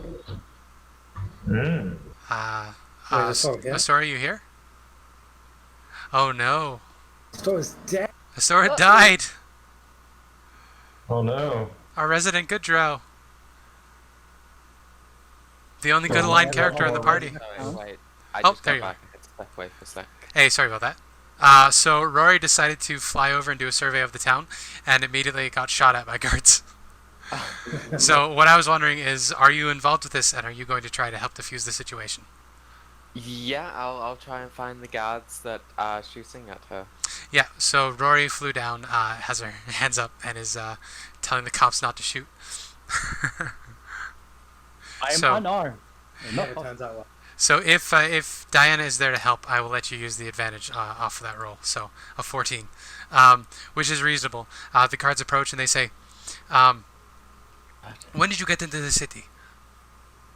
Yesterday evening. One of the guards heads off to ask at the gatehouse about that, and they surround you and they pull out some manacles and they say, "You're coming with us for questioning. We can't have demons flying around the city." Not a demon. Wait, It's a very big difference. She's not a demon. She's a humanoid. Not a demon. I'm similar to Isaac, your guard captain. Oh fuck. Ezek. I should have said it. And they look at each other and they look pretty spooked and they're like, "What do you know about Ezek?" We really don't know much. We only know that he and my friend look similar. They look at each other, and they have odd expressions on their faces. So would you like to roll insight checks? Why did you both pair up? That's what I was saying last night. It's the weirdest pairing, Oh, but it boy. works so well. Yeah, so you could tell that they have the expression like they just heard that that the moon actually is made out of cheese, but you can't really glean anything more from it than that. There's an incredulous look of recognition on their faces. How many guards are there? There are currently 4. The 5th one ran off to check at the gatehouse to to check to see if you guys actually pass customs. I'm gonna say, well, why don't we all just calm down? There's nothing. I assure you, there's nothing to be afraid of here, and I'm gonna start casting Good Berry. Okay. Good then. Are you going to cast this verbal somatica material? All right. As soon as you start saying magic words, they all point their crossbows at you and they say, "Stop what you're doing right there! Stop! I'm gonna shoot. Stop! I'll shoot!" Stop. Just gets you're afraid of everything. We're not afraid. We are the guard of Vallaki. We are the strongest force in the land. We keep the Dreadlord at bay. The Dreadlord hasn't been here for a century, and that's because of our bravery. And one of the guards elbows him and says, "It's because of the Barrett's festivals." And he just looks at him and he's, "Shh." You have managed to hold away the devil for a whole century. You must truly be sublime guards. We are the strongest city in Barovia. At this point, the other guard has returned, and he will share that. Yes, indeed, they got a collection of 7 strangers in through the gates. The other night, they checked customs. Everything is clear and good. And they still eye the two of you suspiciously, and they say, "Well, keep your noses out of trouble. No casting on the streets, and no flying. And we've got our eye on you." You guards must be strong to get the whole village excluded from the Vistani encampment. And I'm just gonna walk away. I don't like these people. Ezek will know this. And I just walk off. Do you say that out loud? Yes. They look very pale, and two of them look at each other, and one of them says, "You don't have to talk to," and then he shuts up, and they go back to their patrol very sheepishly. I flip my wings like once and probably fold them back on my back. Yeah. Fun. Nice. So during all of this, a man has been watching you from the shadows, and at this point he steps out. And I'll just use your passives. Both of you have really good passive. You could tell he was watching you. This man steps forward, and you see a man in a nice blue vest. He approaches and he waves to you, says, "Hello. It looks like you managed to defuse that situation with the guard quite well. I know how to deal with that. You have experience with law enforcement." One could say so. I have experience. Obviously only in the good way. Obviously. And I give a little smirk. This man, I don't have a picture of this man, so you're going to have to rely on my visual description of him. He is maybe 6 foot tall, or 5'11". He's got hair cropped close to his head. It's going gray on the sides. He's got a crooked nose with a little bit of a hook on the end. Other than that, he looks pretty upstanding, like not quite nobility, but like almost there. He's at that wealth level. And he says, "Are the two of you fans of the law enforcement in general?" I suppose that depends. I can see the need. How can you for be a it. fan of law enforcement? Well, Do you... I don't mean to impose on anybody, of course. Law and order is very important. I was just, I was wondering, since you got into this altercation and you clearly have special abilities, what is your take on the city? How do you feel about the burgomaster? I've not met him. I'm just here, passing through. Not much to think about it. I suppose this town seems a bit crushed by authority. The parties are a bit much. Exactly that. Exactly that. I know someone who would very much like to talk to you. If you wouldn't mind coming to dinner tonight at the Wachter estate, and he gives you quick directions. He said, "My mistress, Lady Fiona Wachter, would be very happy to speak with the two of you. And any of your other companions, of course."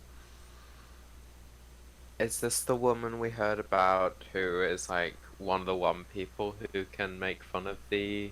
Yep, this is the one The lady Baron, in yeah. town who is powerful enough that the Baron will not punish. Okay. Wachter, by the way, is spelled with a W. Oh, Oh. I like that you said that right after I finished writing it down in a notebook. I'll say we've heard of you.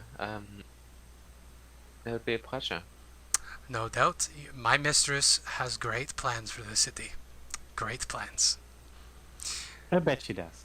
Then he will tip his head to you, and you catch sight of a silver ring on his finger, and he says, "Good day to you." Is it a silver signet ring with the W? Yes. I will do like a little formal bow. Now we And I have to will- connect these two bits of information. And he says, "Remember, tonight, the Wachter estate, dinner with my mistress." We won't forget. Are we permitted to bring along our companions? Absolutely, she would be happy to meet all of you. Okay. And then he fades into the alleys and disappears. I'm gonna cast Goodberry. All right. You don't see any No guards casting in around. the streets. I look at you with our best guard impression. No casting in the streets. Didn't you say before that as if no one knows about it, it didn't happen? And I'm going to eat a good berry and just say, I just wanted to offer them, what's the word, an olive branch? Or a good berry branch? But I'm surprised this Yeah, town hasn't been humans- overrun yet.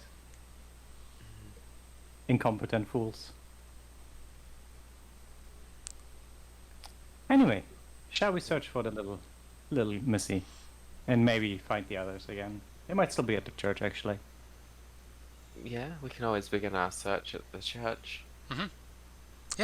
So with that, we can have the groups reconvene. Before we do that, this seems like a natural place to take a bit of a break. Do we want to take a Hey. 15-minute break? Sure. All right. I'm going to go get some water Good and idea. turn the AC on because it's very warm in here. Mm. See you guys in a bit. See you in a bit. See? How convenient. I bet the lady is super nice. Not planning Yes. anything bad. I guess when you're like when it's like your nephew or something, then you don't have to worry about it because you're not like a parent, you know. Yeah, I'm very lucky. I get to kind of raise a child just Yeah. by being there in somebody else's kid's life. Yeah, you don't have to. You can be there to like help raise, but you don't have to like suffer the shitting in the bed, wet in the Yeah, bed. exactly. I don't have to worry about all the dirty diapers and Mm-hmm. I mean, unless I have to babysit him at some point, but That's a tragedy. we'll cross that bridge when we come to it. Hello, I'm back. Welcome back. Welcome Very back. good. I'm doing okay. How are we Yeah. feeling? I feel like this session is dragging a little bit. It's because it's I don't know about you guys, but because it's like split party, there's like a period of inactivity and a period of Yeah. activity, and it's like Yeah. I don't know, like in my mind when it came back to us, I was like so unready to RP. I was like, oh shit, I was like a deer. That's headlights. fair. That's But fair. Yeah, also- I felt that after it switched Yeah. back to Mhm. you. I was like, thinking, well, what am I doing now? And there was It's- 40 minutes of me running Yeah. between the chair and the kitchen doing dishes. Exactly. Sorry about that. And also, It's, there's it's also awful. We split the party, but I think that's just a good point to discuss if we should ever do it Mhm. again. And why Ever not? do it again. Better not. Yeah. Yeah, because exactly. There's also the mentality. I don't know if you had this, Mia, where it's like, oh no, I've got to do my thing quickly because the other party's waiting. I don't want them to. Yeah, wait. we're also a bit of, oh, I'm doing this and I'm enjoying my time, but I know the others are not doing anything and most likely well, they're just watching instead of playing, and I'm guessing Fair it's lame. enough. And then 10 minutes later, it was the other way around, and I was like, yeah, this is kind of lame. So Yeah. I was sitting there, I muted myself so I can withstand the urge to talk in a situation where I should not have any input. Yeah, I should have muted myself too, because I was commenting. Yeah, yeah. I noticed you going like, "Oh fuck, I shouldn't," and then I was like, "I will just mute myself because I would do the same." Yeah. Also Matt and Volk, so Riley. Yep. I still want to Riley. check that. Yes. Well, Volk. I did not. I had troubles with names. Okay. In Don't general. worry about it. I'll answer And- Volk. Yeah, exactly. And I wanna still go and check on that kid, the one that has been behaving strangely. What, she Not- Absolutely. Yes, exactly. Maybe in the future with the whole party. That'd be dope. I mean, we definitely have to because he's murdering children, right? Yeah, exactly. He's a fun guy. Allegedly. Also, do we have the weird ass locket? What was it? Like, was it celestial or something? Yes, there's Celestial written on the inside, which unfortunately none of you speak. No. And I wish we had a wizard in the party so they could see. I speak Celestial. You speak There celestial? we go. Yeah. Oh my god. Why did we ever split the party? Together we're like a Swiss army knife, ready for any circumstance. Divided Yeah. we're just a That- bottle opener. A bunch of True. ragtag idiots. It's true. It was kind of funny because, like, Diana and Rory were like doing okay. It was very good for them to be there, and for Red not to be there. And then the other group was like, "Oh, we need someone that's basically Rory. Now we need someone that's basically Diana. Now we need someone again that's Yeah. basically Rory." Well, Sorry about that. unfortunate. It's hey, we're Hey, there he at is. ourselves, not you. I also feel like I dropped way, way, way too many names on you. But, yeah, But this is a densely populated city, and I spent 4 hours this morning reading and rereading everything. So Yeah. I am ready to go. Oh Also- boy. Also, guys, not to say, if you need interrogation duty, you can ask Ireena. She'll do it. She'll not be happy about doing it, but she'll do it. Oh, I should Oh, also, Christian does have Rory do it. She's good at it, and she has fun with it. So I should also thank Matt when he's back, because using the cards, very much appreciated. Yeah. I was imagining that was what should be done. So I Yeah. would have spread it up either Yeah, way. I very much appreciated that. As soon as Matt's back, I think we're ready to start up again. I think everybody's Yeah. here. Yeah. The cards are really good. Yeah. Like it was double good because one, you don't have to hear me talking about it, interrogating a dude, without True. trying to make it sound absolutely awful and horrid. True. And also we got through the splitting up part faster. Yes. Hey, Welcome back. welcome Hey, back. thanks. That's okay. I just wanted to thank you for using the card. That's exactly how they're supposed to be used, and I really appreciated that. Thank you for understanding and not. Yeah. You know, I mean, I never when I played the card, I didn't think this group would be weird about it. It didn't even cross my mind. But you know, when you do something like that in a social group, it always feels uncomfortable, right? No, it's great, and that's exactly thank what they're you for supposed to being- be used for. So I really appreciate it. Lets Thank you me for being know. understanding. I would have sped through the part anyways, but with this it was like easier to just go, okay, yeah, roll this thing, and then you did whatever you wanted to do, which makes it a lot more comfortable for most people, I guess. Yes, much so. Also, skip the part, Matt, when I said you can ask Ireena for interrogation. Also, Wait, she won't be happy about it, but she'll do it. Yeah. Your character hurts me. Like, objectively hurts me. You know, there's like either my character or like someone else just trying to be tactful. You know, like let's be scummy, and you're just coming like a bulldozer. Okay, kids. And that's not real. It's yeah, exactly. She does not understand tact when talking to people. She's like, She really yeah. does not. It plays out well. This. You play her well. She's like, yes, your girls have abandoned you. Maybe not you, but your son, yes. Yeah. Anyway, She speaks like what she thinks is the truth, and she does not like to consider Blunt, it. I believe Yeah, is the very word. blunt. Exactly. Yep. like the two sort of drops where Perry just taught his 3-year-old son like the whole truth about everything. Like, oh, what's wrong with her? Oh, she's getting an abortion. What's an abortion? Oh, that's that and that. And then the Well- kid ran around like, my mommy's getting an abortion. Oh my goodness. God. Oh no. with sorry. I was tempted to say something when he asked if he was cursed. Yeah. I restrained from it. With all those lovely conversations, let's jump back into it. If Diana and Rory are headed to the church, it's not too hard to find. Folks will direct you. They will tell you they saw some strangers headed up to the church, so you can very quickly arrive. You can head back to the orphanage after you talk to Father Lucian. He will tell you that your friends are already back there investigating a problem he sent them on.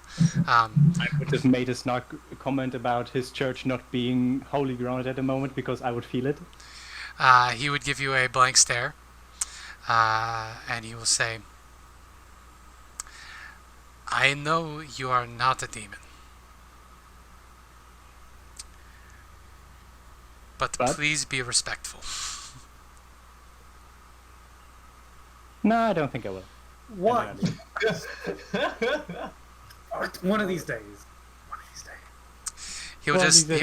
He'll shake his finger. And he'll click his tongue and then go back to whatever he was doing. Please try and respect the locals. The locals, maybe. The church, no. The church are the locals, though. Yeah. With Shit. that, you could circle around and rejoin the party. I imagine you guys rejoin in the lobby of the orphanage. Mm. As the rest of the party heads out of the dormitories. You can rejoin. Hey, I go towards Ireena and Volk, and like, have you missed me, sweetie? And just give like a look that could be directed at both of them. Of course. And then I go and pet Volk. Butterscotch. Pardon me. When you say, "Did you miss me, sweetie?" Ireena blushes. Redmond. Red will be like, "Oh, I didn't know you thought of me in such a way. I'm so flattered." I just give you this very short side look like, huh? And then just continue petting Butterscotch. Ismark at this point will look between the whole group and be like, there's a child possessed by a demon. Unfortunate. We have been invited to dinner. Wait, possessed by a demon? I mean, that's what we gathered, right? Something along those lines. Was that what we gathered? I mean, Not Well, at least possessed, possessed I by think something. cursed by. I thought the child was just, acting out, and they're like maybe is actually a psychopath. I didn't know it was like demon. oh, I meant Milivosh. Oh, okay. For some reason I thought you meant the child that was acting out. I was like, what the fuck? No, No. the one that's big. No, Ismark is referring to Milivosh. Oh, okay. Yeah, the other guy. Maybe he's a psychopath. Happens to the best of them. No, So, we're talking about children here. Let's try and be respectful. Also, you've been tasked by the priest to do something. Is it about the place not being holy anymore? How do you know? Something like that. Well, the fact that I was in the church and didn't have to instantly puke is one of the points that made me realize. That will do it. That will do it. Yes, unfortunately, it is the case. Any information you got so far about that? Well, Oh, I'll yeah. recount to you. Oh, sorry. Do you want to go ahead, Ilena? No, but I was just gonna say that.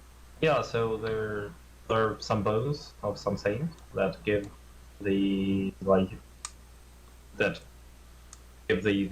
holy ground its powers, and a kid has stolen them and sold them to someone with a silver ring with a W on it, and yeah, that's it. And he was trying to get away with the Vistani, and then now he's possessed by something, and writes in abyssal. I don't think it was not determined that it wasn't clear whether he'd written that headboard message or not. Also, yes. I might have a clue where we need to go. Like I said, we've been invited to dinner. Or supper, or whatever. The one that you have in the evening. By someone who might have information. It's roughly noon at this point. So That's interesting.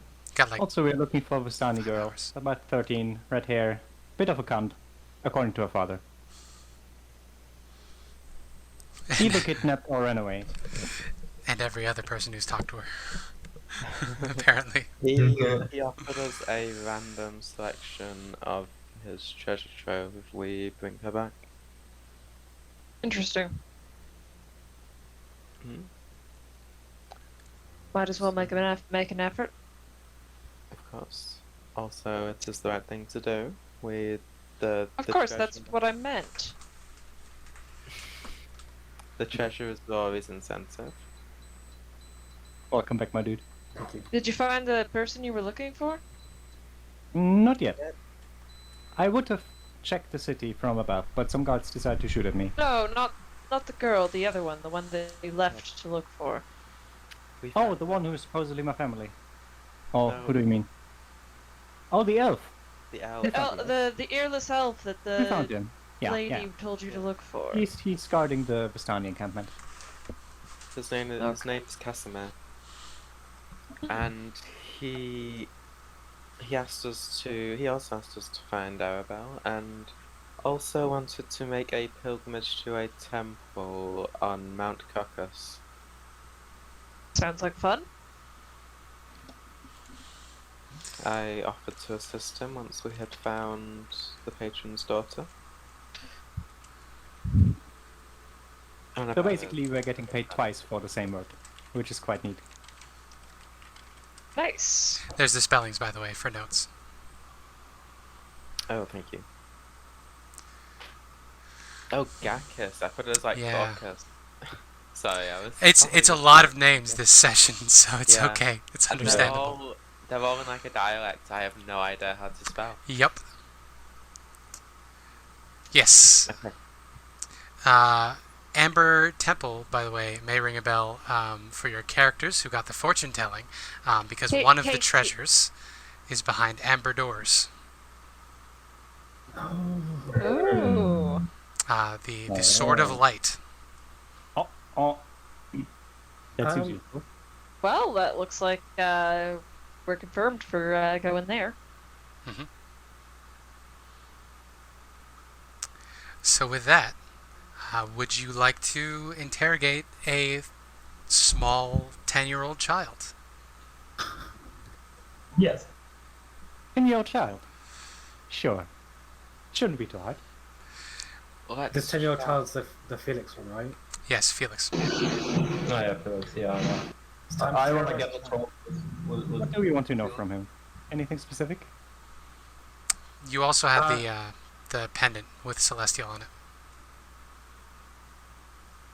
Oh, is it one that, out of character, is it the one that potentially, supposedly kicked the other one out of the balcony? Yes, so according to Sister Claudia, Felix was seen with this pendant, and Cedric, the boy who fell and died, he was clutching this pendant in his hand when they found his body. Convenient. Does anyone here know Celestial? I can speak Celestial. What do you have for me to translate?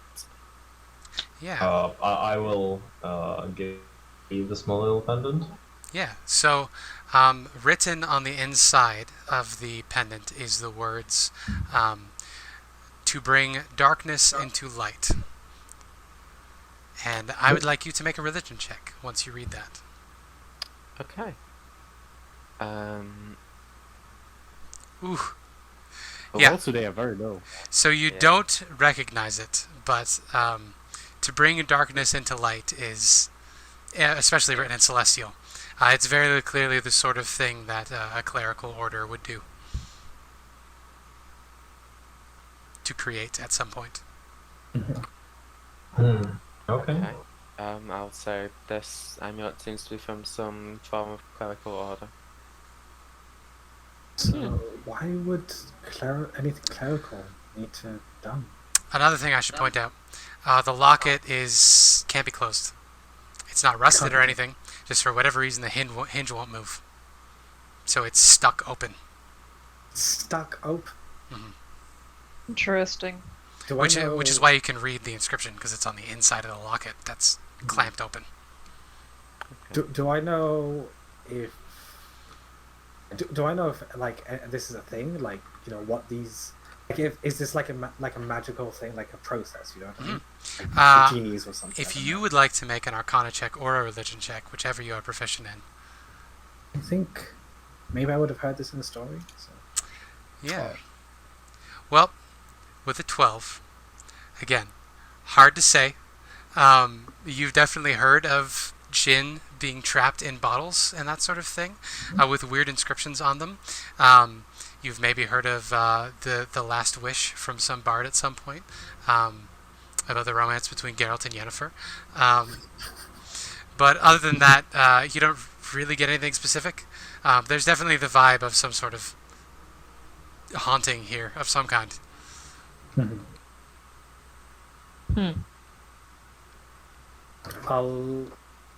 I convey this to the party and I say there's some associations for this, and I'll say the associations, like, it could be a genie, or I've heard similar things like this in the past, but it's only a thought. It's an idea. May have to look it for now. I might use it when interrogating the little boy. Messed up. All right. What? Can you not use the word interrogate when you think about a child? You asked me to interrogate him. No, we just Question him. it's a child. Talk with him about what Talk- happened. Exactly. I'm going to talk with him. Thank you. Can I be in the room when you're talking with him? As long as you don't, well, Well, what? how would I say it without being rude? Interfere? As long as you shut up. Only if I don't like the way it's going, then I will have to step in, you know? I'm about to talk to someone who supposedly pushed someone off a balcony and killed him with it. Supposedly, but still a child. If you're gonna start with the whole bullshit, everyone is supposedly good and I have to trust him even if it's very unlikely, then I'm gonna kick you. That's not what I was saying.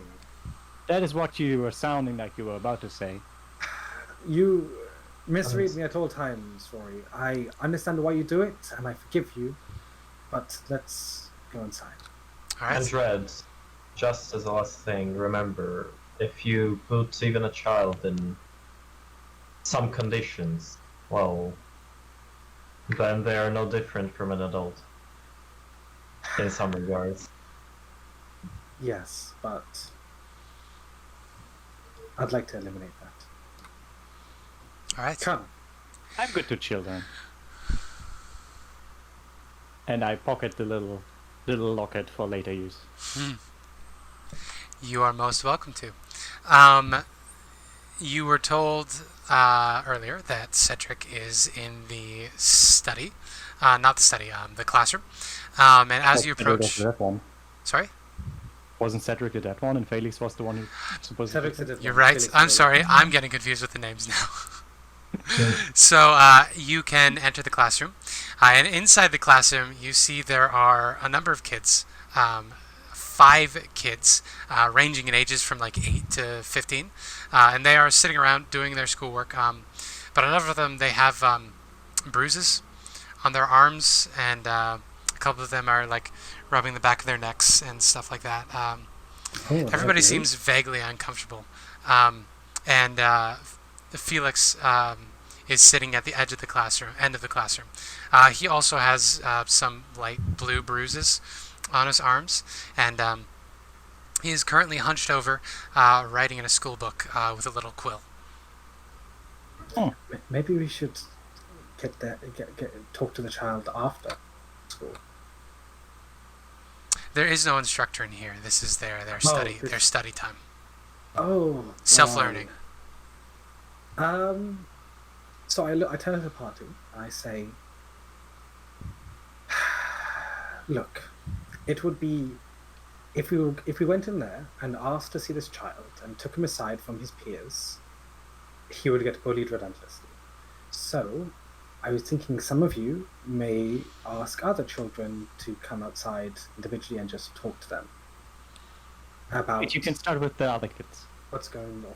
No, I will be with you, Rory. But I was thinking maybe Ilena. Actually, Ilena, if you want to, go with Diana and pick out. There's that girl over there that looks a bit isolated. Maybe you can talk to her about what's been going on here. Yep. Volk, I think if you did that thing you do, Which thing? the thing, where you're like a cat. I'm already a cat. And Ismark, if you could help this too. Sure, I'm sorry. certainly. Not great with kids, but here we go. That's where the cat is for. Brett, are you feeling okay? I am feeling very okay. I am just a bit on edge because people have died, especially children. Ireena will nod and she'll say, 10-year-old child, I think, is what Claudia said. Exactly. Which has not been a thought that has been constantly going through our mind for the last hour. Are we all ready? Ireena, I didn't... you can do whatever you'd like, if you like. I was planning on going with the two of you. Oh, of course. It would be my pleasure. Oh my fucking god! I swear, if you flat in front of it. Oh Jesus. Okay. During an interrogation, that's how you do it. Then is everyone ready? Has everyone picked out their child? Yes. Then let's begin. Who am I going Yeah. with? Ismark? Yeah, Ismark. Okay. Ismark, I think, will awkwardly hold his hands out to you, like as if he wants you to jump in them.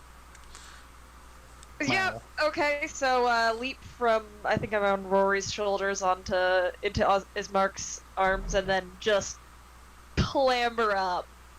Little bit of nail digging. Yeah, he winces. around Somehow to your his claws get through shoulders. his chainmail. Oh boy. Just You know, I mean, his fingers, his hands are uncovered. Sorry, and I needed the grip. he shrugs and he's like, it's not any worse than anything else I've experienced. And then he smiles as best he can, and then he comes into the room and says, "Hello, children.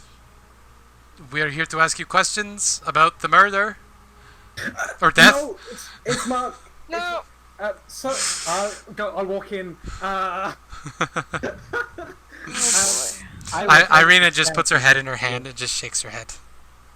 Hello, children. Sorry to trouble you. Sister Claudia won't be visiting for the time being, but we are friends of the church, and we're just going to ask a few questions about how you've been enjoying the orphanage so far. So, if you'd like, my brothers and sisters here are going to take a few of you aside just to ask you about the orphanage, and there's of course going to be treats involved. Treats? I have berries. Treats. Berries? You have berries? I do. They are very good berries for good boys and girls. Get it? Yeah, all the kids get up and crowd around and shove against you. Felix remains sitting hunched over his book. Children, sit down. I would like to remind you, good berries are only for good boys and girls. So we will come and talk to you individually, okay? All right. Okay. They will all wait their turn. Okay, and then Ismark, go and do your thing, and then Yeah. whisper to him. I actually go up to it and, I know you really want to be with me there. I'm slightly worried about Ismark scaring those kids to death and making this all a horrible experience for them that will haunt them for the rest of their days. Ismark will be fine. Well, Volk is with them. Volk is famously great with children. Oh, Yes. goodness, this was a bad idea. I'm so sorry for that one child they picked.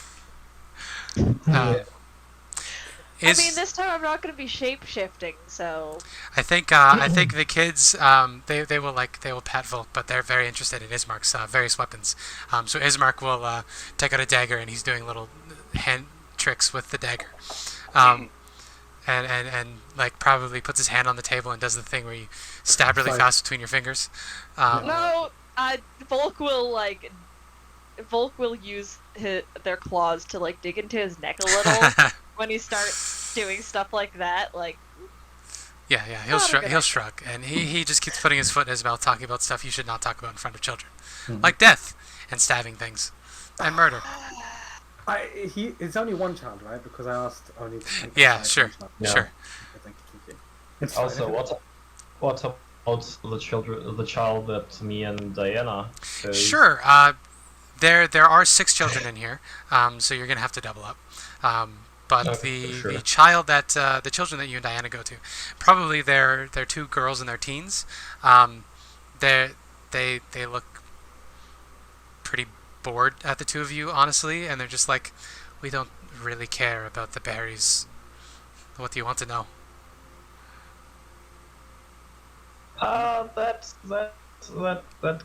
That guy, Felix. I heard he had some stuff going wrong with him the last couple of days. Do you know anything? Oh, about this? you mean Felix? Yes. The kids look at each other and they say, Felix is a little weird. He's always been weird. Hmm. What's so weird about him? Well, Tell me. he's always had he's never talked very much, and he's always had nightmares. We sleep across the hall, but we can hear him sometimes shouting at night. Yeah. He doesn't really talk, doesn't play. He just sits there quietly and does his work. Mm-hmm. Is this ever been like from the first day he's here, or was there any strange change one day? Like one day he woke up and chose not to talk anymore? He was always like this. He has been here a couple of years after his parents died in a fire. Why do I always feel like parents die in a fire is like they were horribly murdered by some cult? It's always that same. It's right? always the same. Sorry for interrupting. It's okay. Yeah, the girls will tell you that Felix's parents died in a fire about 3 years ago, and he came and he was super quiet. They will tell you that a thing that has changed lately, they remember, is he's been saying really dark things about how like we're all going to die, and how there is no gods, and our souls are going to be lost to the mists. You know, stuff like this. I'm gonna enjoy this. fun. I swear. And anything Oh, else you want to ask these young girls? I don't know. I'll leave the thing here, like You- Diana to choose. You can also tell. I'll mention this again. Every child has some light bruises that are visible on them.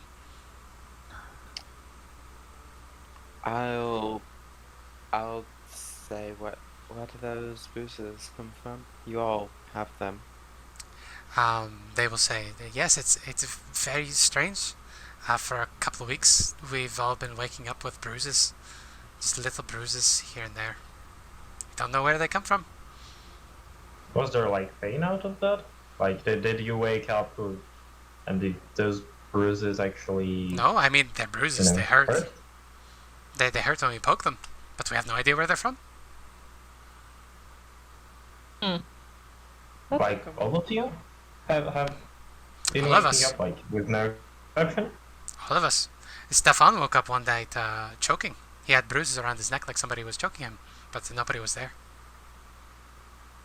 Oh, I see. While I'm talking, can I reach out with my divine sense and try Yeah. to see if there are any things around here? Yeah, Like, go for I it. know spirits. So you can tell there's the vague stink of Rory, but Rory isn't actually a fiend. It's just you. fiendish ancestry. So it's just a slight whiff from over there. But you do get a big smell of fiend from Felix. And as you notice that, we'll jump back to Rory, and we'll roll back in time a little bit, and we'll jump over to Rory, Ireena, and Red. Aren't you looking forward to this, Red? Yes, I am. So this little child is hunched over. He's writing in a very swirly hand on the book in front of him. Good afternoon, Felix. What are you writing? He just looks up at you, and this is a very pale child with a bowl cut of black hair. And again, he's got these light, like blue, some are faded to yellow bruises on his face here and there, like he's just been hit with rocks or something. And he just looks up at you and doesn't answer.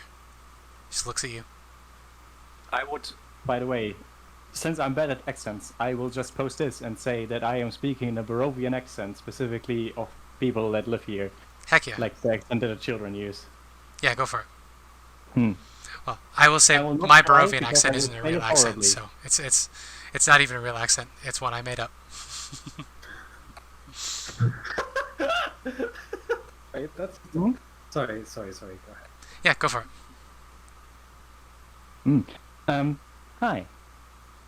You're Felix, aren't you? I'm Rory. He nods. It's nice to meet you. This is Red. He's sometimes a bit unfriendly, that's why he forgets manners and introduces himself. He just looks And at this Red lady- again. And the sweet lady next to me is Ireena. He looks at Ireena, and then you see he winces a little bit, and then looks back to you. And his eyes, you can see that they're brown, but they're so dark it looks like his irises are the same color as his pupil. It's like just very okay. big black eyes. He says, "What do you want to ask me?" May I sit down? It's not my chair. Then I will take a chair and sit down across from him. So the Lady Claudia has told us that one of your friends fell from a balcony some days ago, and we are just trying to find out what happened. Do you know something about that? I mean, I don't see why everybody's so upset. I mean, I saw his body. He only bled a little bit. My parents bled a lot more, and I'm fine. If it was fast, then he will not have suffered much. I guess. Rory? Red. Yes. Philip, I thought your parents died in a fire. Felix. Not Philip. Yeah, sorry, I I don't know mean- why I said Philip. Felix. They did die in the fire. They bled a At lot. least when you They bled a burn. lot first. Blood lot first. How so? Where were you when you saw this? I was hiding in the closet. And what attacked them? Big man, big axe, demon arm. Oh, I know that person. Isaac was the name, right? I don't know. He shrugs and he goes back to writing in his book, completely ignoring you guys again. What's he writing in his book? Can I peer over his shoulder? Yeah, it's in a language you don't recognize. Rory, though, you can see it is abyssal. And he's writing over and over again, "The shadows will consume you all. The shadows will I do consume you not all. speak abyssal. The shadows I will only consume speak you all." infernal. Never mind. It's abyssal. They share a similar script though, but yeah. Demon language, not Yeah. not devil It's in language. common, but it is demonic words. I see. Okay. Did you have any connections to Cedric? Was he your friend? Just someone of the other kids or something like that? I don't really have friends. He shrugs. People don't necessarily need friends. The They just get in the Loneliness way, can make- really. loneliness can make one a lot stronger. I Self-sufficient. agree. I was wondering if you did not know him or didn't really have anything to do with it. I wonder. I was told that this locket, and pull out the locket, belonged to you, but for some reason he had it in his hands after you fell. He only glances at it, but if you would like to roll an insight check. Sure. He clearly noticed it, but he's trying to hide it. 17. Yeah, so he's scared of the locket as he glances at it, but tries to play it off.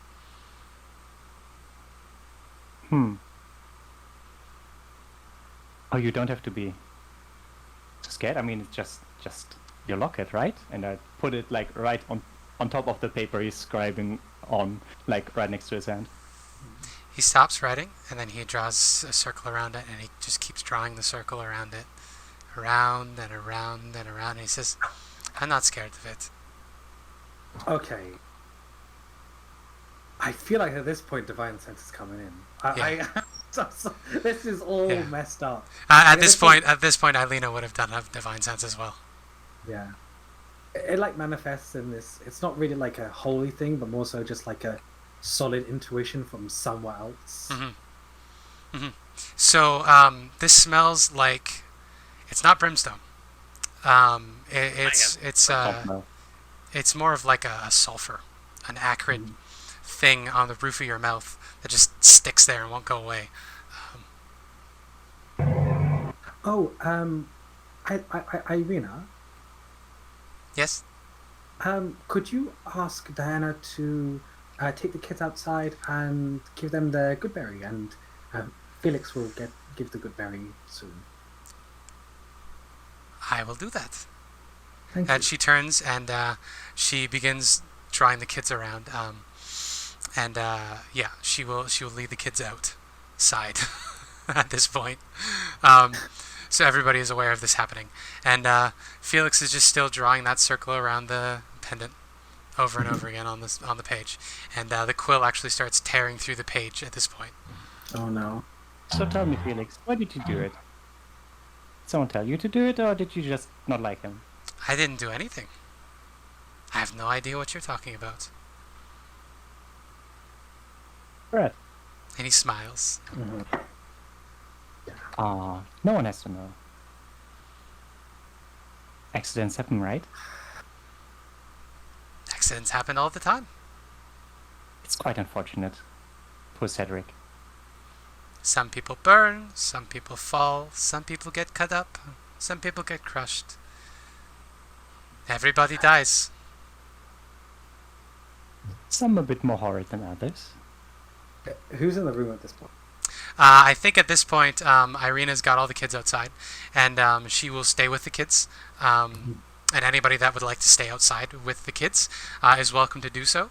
I think Ismark would close the doors once everybody's in position. Felix. He does not answer you. I am so sorry this happened to you.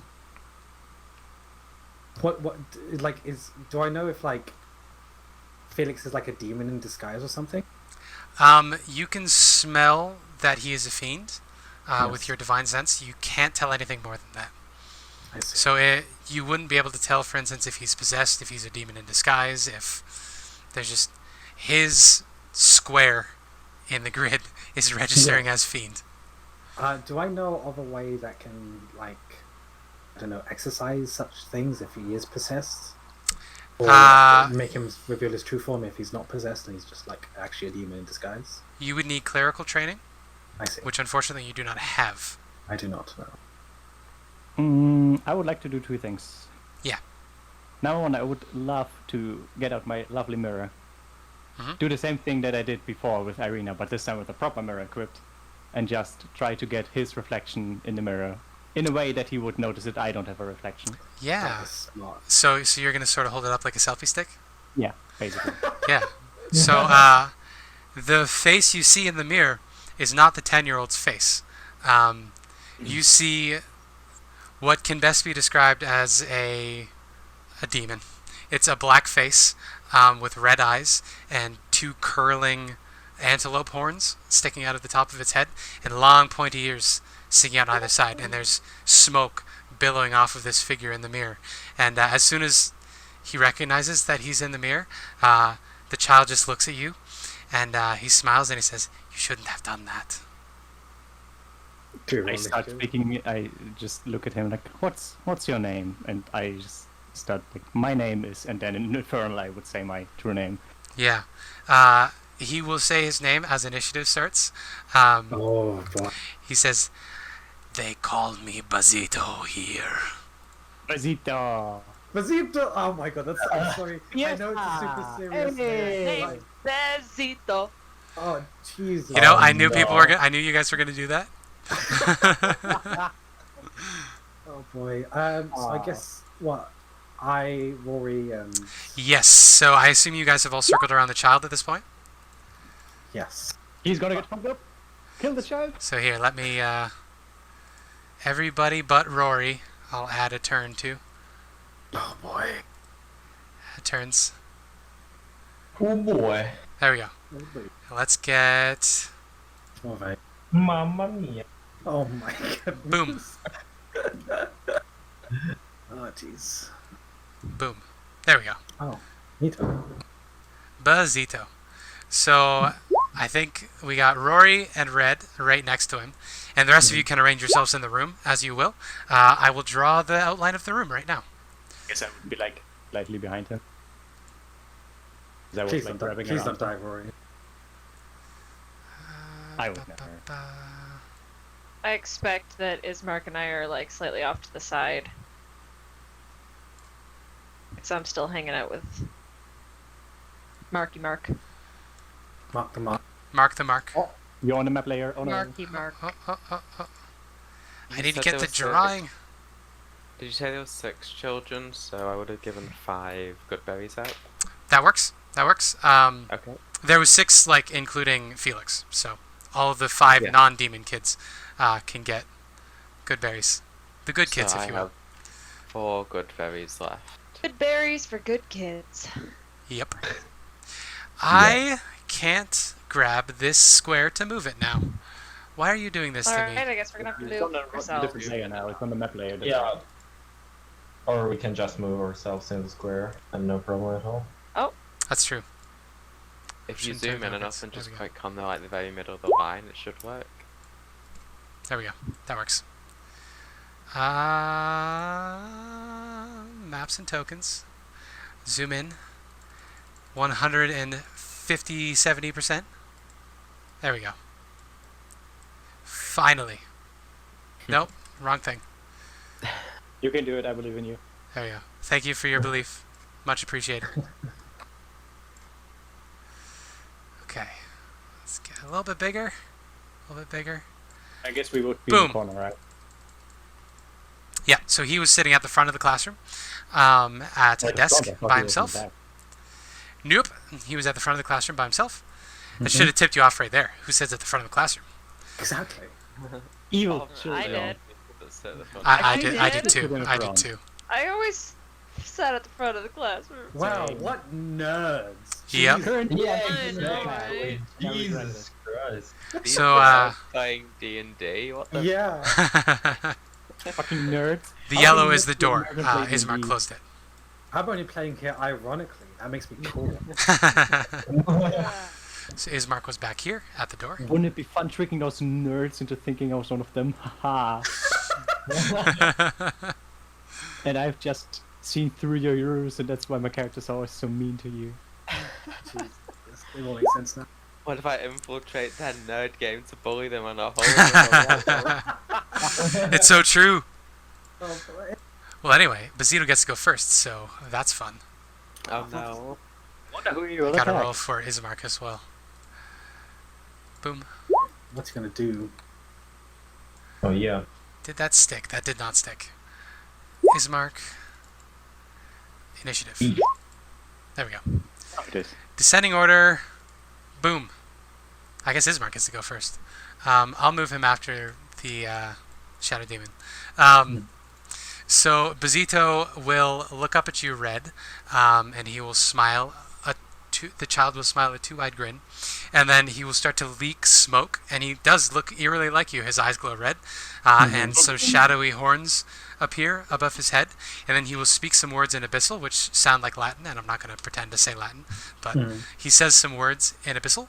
And then 4 of your shadows stand up from the ground and form their own shapes. Oh no. Oh no. So that is his action to summon them. And we now have... Come on. There we go.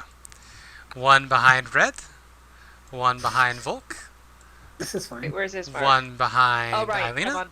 No, I'm not And on top of one his mark. behind Diana. I'm Oh. with his mark. There we go. Over there. He does not take one from Rory because Rory does not have a shadow. Aha! Drops. The superiority of devils. Devils do kill demons normally. That Yes. is their whole job. I mean, isn't it vice versa as well? Like, Yep. Good old Blood War. It's like dragon type Pokemon, you know. It's true.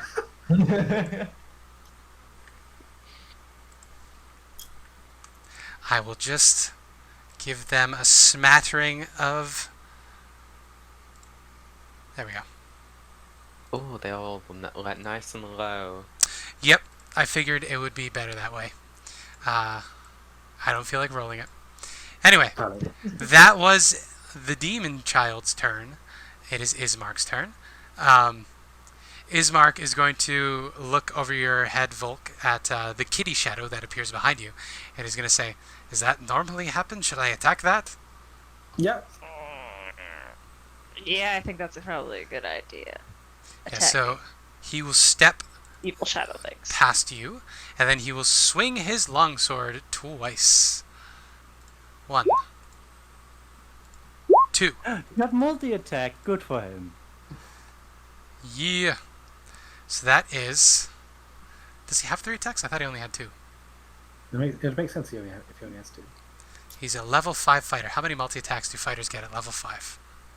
One. Wait, is Like, it? he can It's attack two, one more two attacks time. and the connection search. Yeah, 2. They get 2 attacks. That's what it was. He's So, a fighter level 5. I Jesus. rolled too many Oh attacks. man, our buddy is higher level than us. Only Yep. one. Well, he spent a long time fighting werewolves. That's Yeah. true. It's true. So he managed to hit with all of them. His 2 Yay. anyway. Second one's a crit. So we're looking at 9 and then 15, which is enough to kill this. Nice. So he I slashes was through the curious. shadow and it disappears. I was gonna be curious as to whether it was gonna. Whether it was going to what? Has she just got out? Riley, oh no! Riley's dead. On. Oh. Okay. Anyway, he's going to slash at it twice. And then he is going to turn around and he will take a defensive stance in front of Volk. Because they are currently a very small kitty. Mhm. And this is a very big man who likes small fluffy things. Quietly. Yes, he killed the kitty shadow. He killed a kitty shadow, yes. Redmond, it is your turn. Marvelous. There's a shadow menacingly standing behind you. And the child looking up at you is also a shadow demon. Smite that. The red in Red's eyes actually get brighter almost as he realizes that this child has been masquerading as a demon all along. And he's going to cast Bless. Cast what? Pet's eyes get more. Hey, there we go. 3 creatures of your choice. So who are you going Yeah. to bless? No, I'm not going to do myself. Rory, Diana, and Ilena. All right. And that'll be my turn. And since it's the end of my turn, I'm going to be back once. Okay. So, No worries. Diana, it is your turn. Okay. I cast Hunter's Mark on the shadow directly north of me on the map. Directly north of you. Um, Gotcha. Just whisper a Hunter's slight Mark. prayer. Illustrate, guide my blade, and I'm going to attack it Go with for it. advantage because it's not acted yet. Go for it. 22 crit fish. That's 6 slashing damage Heck plus yeah. 2, so 8. And then I'm going to dual wield it. I'm going to take 2 scimitar attacks with Okay. a -5 penalty. All right. Question for you. Are your attacks magical? They are not. Okay. So that is half damage then. So its AC is 12, so you managed to hit with that as well. Okay. So what is the total here? We got 19 from your first attack, and we got 18 from your second attack, which is 8 and 9, I think. If I did that math right. No. My internet came back. Hey, you're back. Hey, No, Hey. the D20s. Why it's doing it so often today? It usually happens at like 11 p.m. But apparently today, it's your twice. internet cuts Like, off. the whole house. The whole house. The internet That's cuts weird. off for a minute. That's very weird. Why is that? I don't know. Maybe it's the network is bad. I don't. Sounds illegal. Wait, that's legal. The There's gotta be first something in the one- connections. First one is 8. The second attack is 11, and then the third attack is 9. Okay, and that's before the resistance? That's before resistance. So 8, 11, 8. and 9. Yeah. So 8, 11, 28 and in 9. 4 by total. 4. 28 in total, which is 14 all reduced. So this shadow is still up. Okay, that's the end of my turn. Remember, Right. bless folks for your attacks. That's true. Yeah, I hit all of them. Yes. It is still And up, saving throw. but it is withering very weakly. Or it is shimmering very weakly. Rory. Okay. I would like to put down the mirror, grab the locket, and try to put it on the shadow demon. Put it on the shadow demon. Go for it. What do you want me to roll? I would like you to do Sleight of hand? improvised weapon check. Improvised weapon check. What is that again? Is it with strength? Or with Well, it would be a d20 plus your... This is dex, because you're trying to slip it on him. So d20 plus dex, no proficiency. Plus 4. Plus 1d4 from bless. 14. Okay. Not very good. Yeah, you managed to get past his AC though. So yeah, Hey. you slip it around his neck. He looks down at it and he looks at you and he said, "I told you, I'm not afraid of it." Oh shit. There's no apparent effect. Sad. I will use my bonus action to tell Red to just, I don't fucking know, smite this demon. And he's very afraid of that, so you have advantage on the next attack against him. Yeah. I say, none of you know how to wield this anyway. Why is brings Ireena not us- here? To Volk. She would. She's taking care of the children. He's taking care of the kids. God damn it. This is a demon creature. This is a demon. Okay. I've got the feeling that fire would be not helpful in this case. You can make a religion check if you would like to see what you can remember. Sure. Religion. 15. Yeah, so fire probably not a great thing to hit a demon with, no. Yeah, no.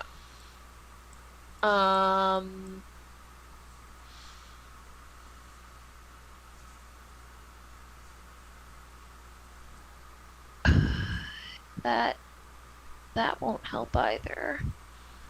That'll splash everyone. Sorry, I would have been considering it, but I was worrying more about my missing internet. It's okay, you died. It's understandable. Yeah, Volk will... Yeah, I'm just gonna go animal. Volk will jump off of, Ismark's shoulders and mid-jump, transform into a... What was it that I did last time? It was a big bear thing. Big bear thing. Well, I can resize your token for you, since you are Oh, large that'd now. be cool. Boom. Instead of giving myself a Mhm. a square. There you go. Cool. How about that? Hey, look at that. My thing. Yeah. So all of a sudden, bear jumps off of Ismark's shoulder, or a cat jumps off of Ismark's shoulder and becomes a bear. And lands as a bear. Yeah. Big ol' bear. 2 attacks, one with its bite and one with its claws, +6 to hit. Yeah. +6. 1d20 +6. That's an 8. An 8. Unfortunately, not quite enough. Then I claw at it. 1d20 plus 6. Welcome back. And that's 1d20 Wow. plus 6. Another 2. Another 2. I Yeah, rolled no. another 2.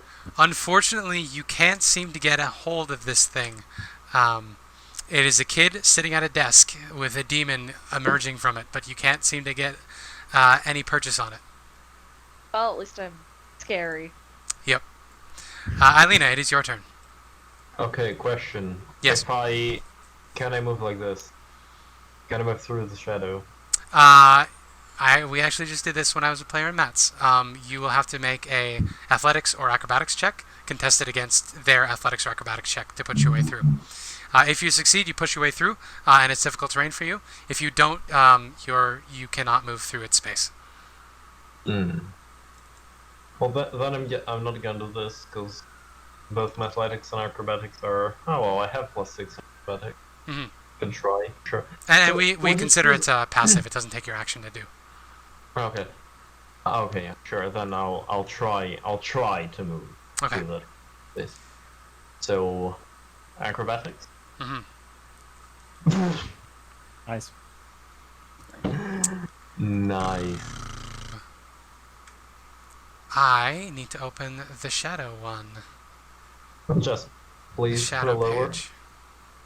I don't know how much they have strength. right? Monsters. I'm sorry. I thought I had the right page open, but it was just the compendium one. You can shift and double click on a token to open the page, I think. Yeah, Oh. so you can't get past its page. Sorry. Also, I didn't know that with the shift click. That's very helpful.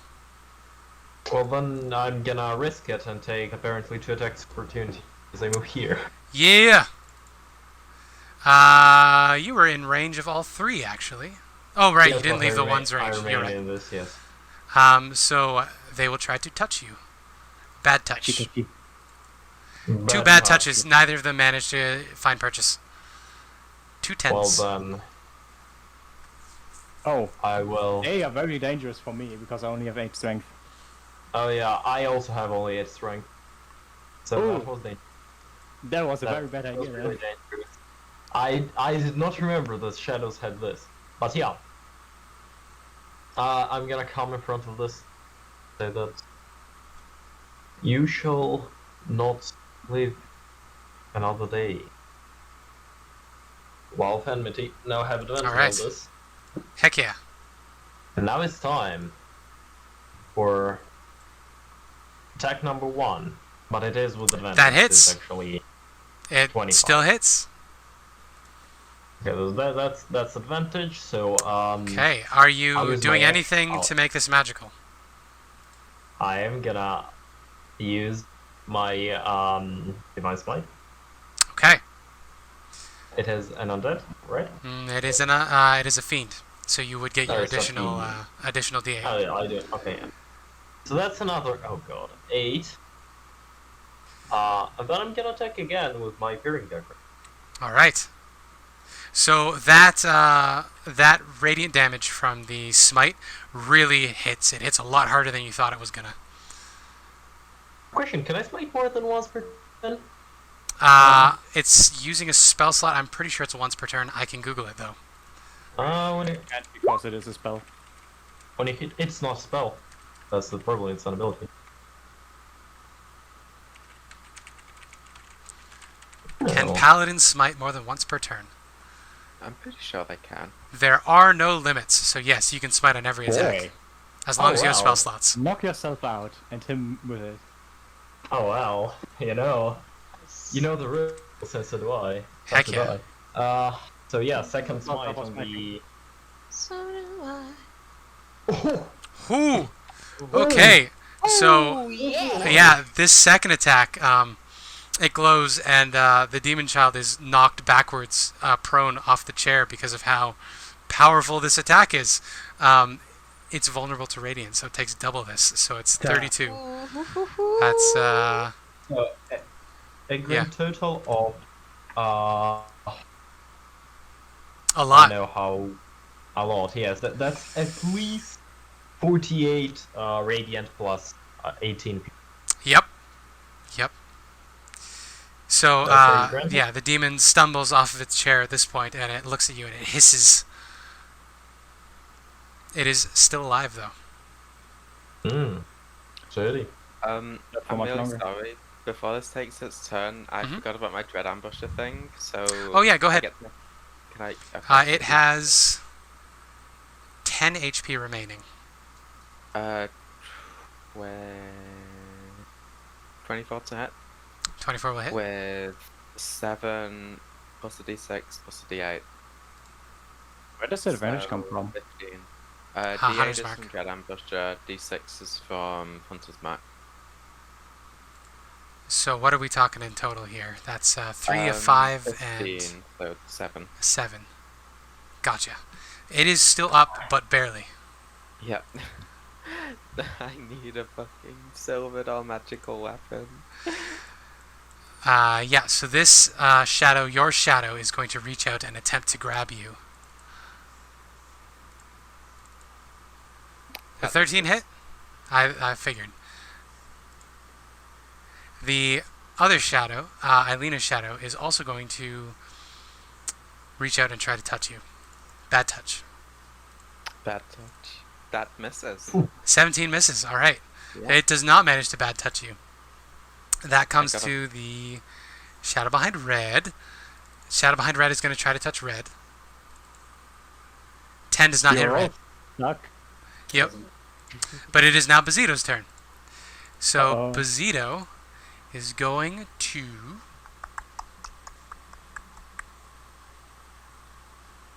from his spot on the ground,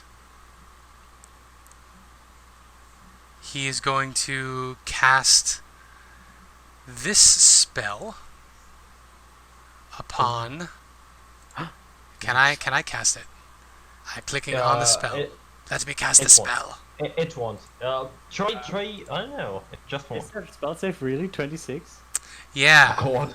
It is going to What? cast this at Ileena, who it is now very afraid of. So Ileena, I Oh, need God. you to make a... No, he needs to make a ranged spell attack against me. Yes. And Yes. his spell bonus is +6. These don't normally have spells, so I had to do this on the fly. Roll 1d20.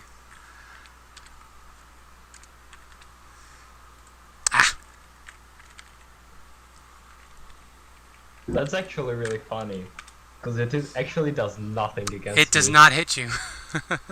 But I will reaction attack it because of Mage Slayer. Go for That's it. the spell. Yeah. So So it looked at you. It didn't use any verbal, somatic, or material components. It just looked at you, and then a green energy Okay. blasted past your face. but I hate spellcaster. So that's 25 to hit. 25 will hit. And I like to smite on that one. Go for it. Yeah. Extending to last spell slot I have. Heck yeah. More smites. So, Nice. 18. Hoo boy. Hoo boy. that's 26 damage. yeah. That's So 48 that damage is in enough total. to straight up kill it. So he was beginning to sink into the ground. You stab into this creature, and it shrieks, and then the shadow surrounding this child dissipates, but your dagger is still in the child. The other shadows in the room disappear. You solved my shadow demon puzzle. Ooh. God. Bazito's gone, and there's now a 10-year-old child with your dagger stuck through its chest, dead on the ground. Is it dead? Yeah, the I child throw is up. dead. I'll lean it directly through. Is it like dead, or is it like unconscious? Would you like to think it check it was out? before. You can make a medicine check. I'd like to check on it if that's okay. Also, we're out of initiative. I love the idea of Volk doing initiative just by like sniffing something, or not initiative, medicine, doing a medicine check, but just by like. That works. Yeah, so Smell you dead. can tell with that, the corpse is cold and very stiff. This child has been dead for weeks. Shit. Oh boy. You guys still throwing stay up the here. sword. I will get the sister. Oh god.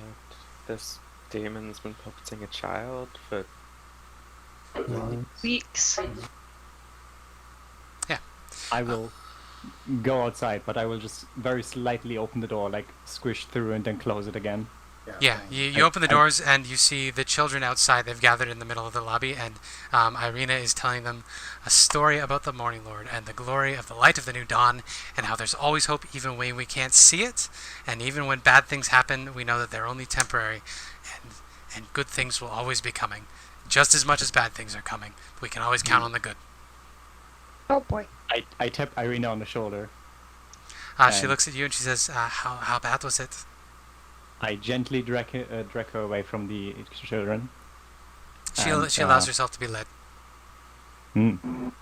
Yeah, damn right. I basically whisper in her ear, like, yeah, he was possessed by a demon. We got rid of it, but the kid was dead, supposedly weeks ago. I'm gonna get the sister. That's Be terrible. careful not to let any of the children inside. They don't need to see this. I will do that. I'll keep them out here. And then I will go and find Sister Claudia. Yeah, so you can find Sister Claudia. Sister Claudia is reading a book called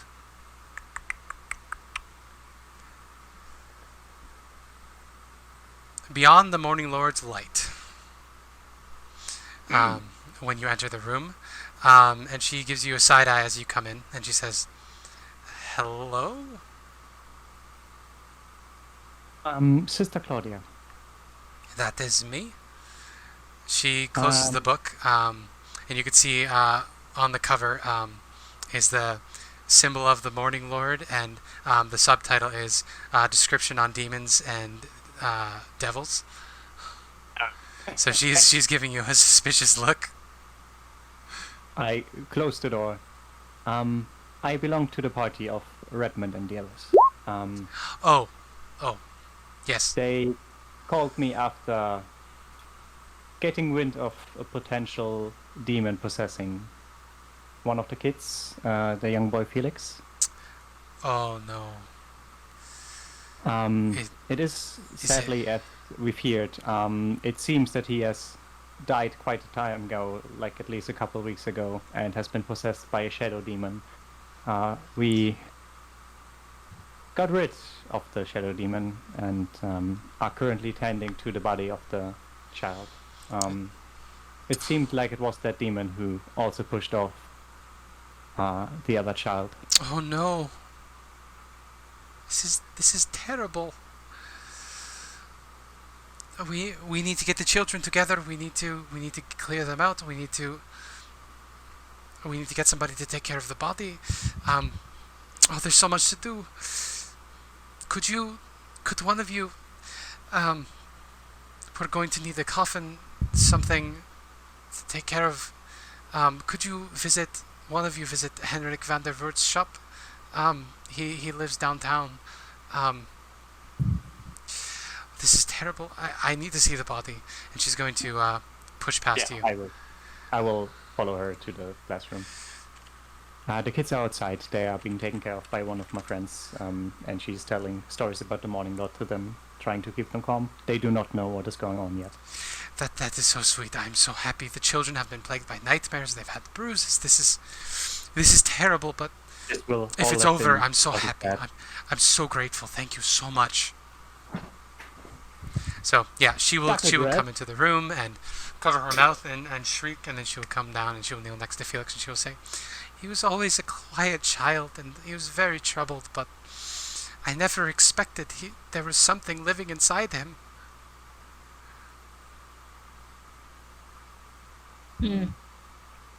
Diana will say, I don't think he was himself for a long time.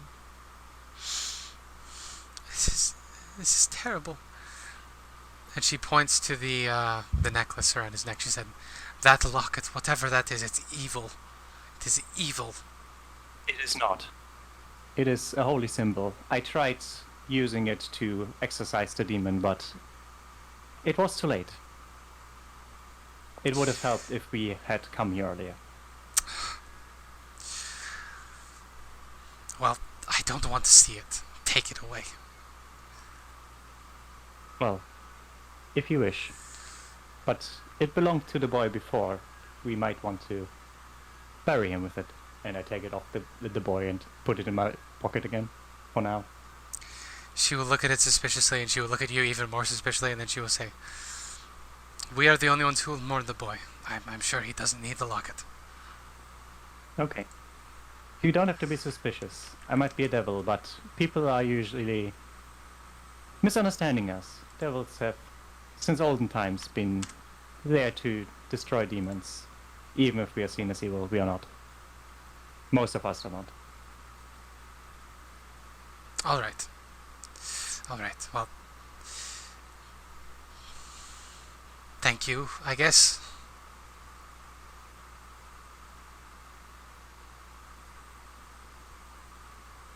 I also go over to Red, put a hand on his shoulder, because I'm guessing that he will be...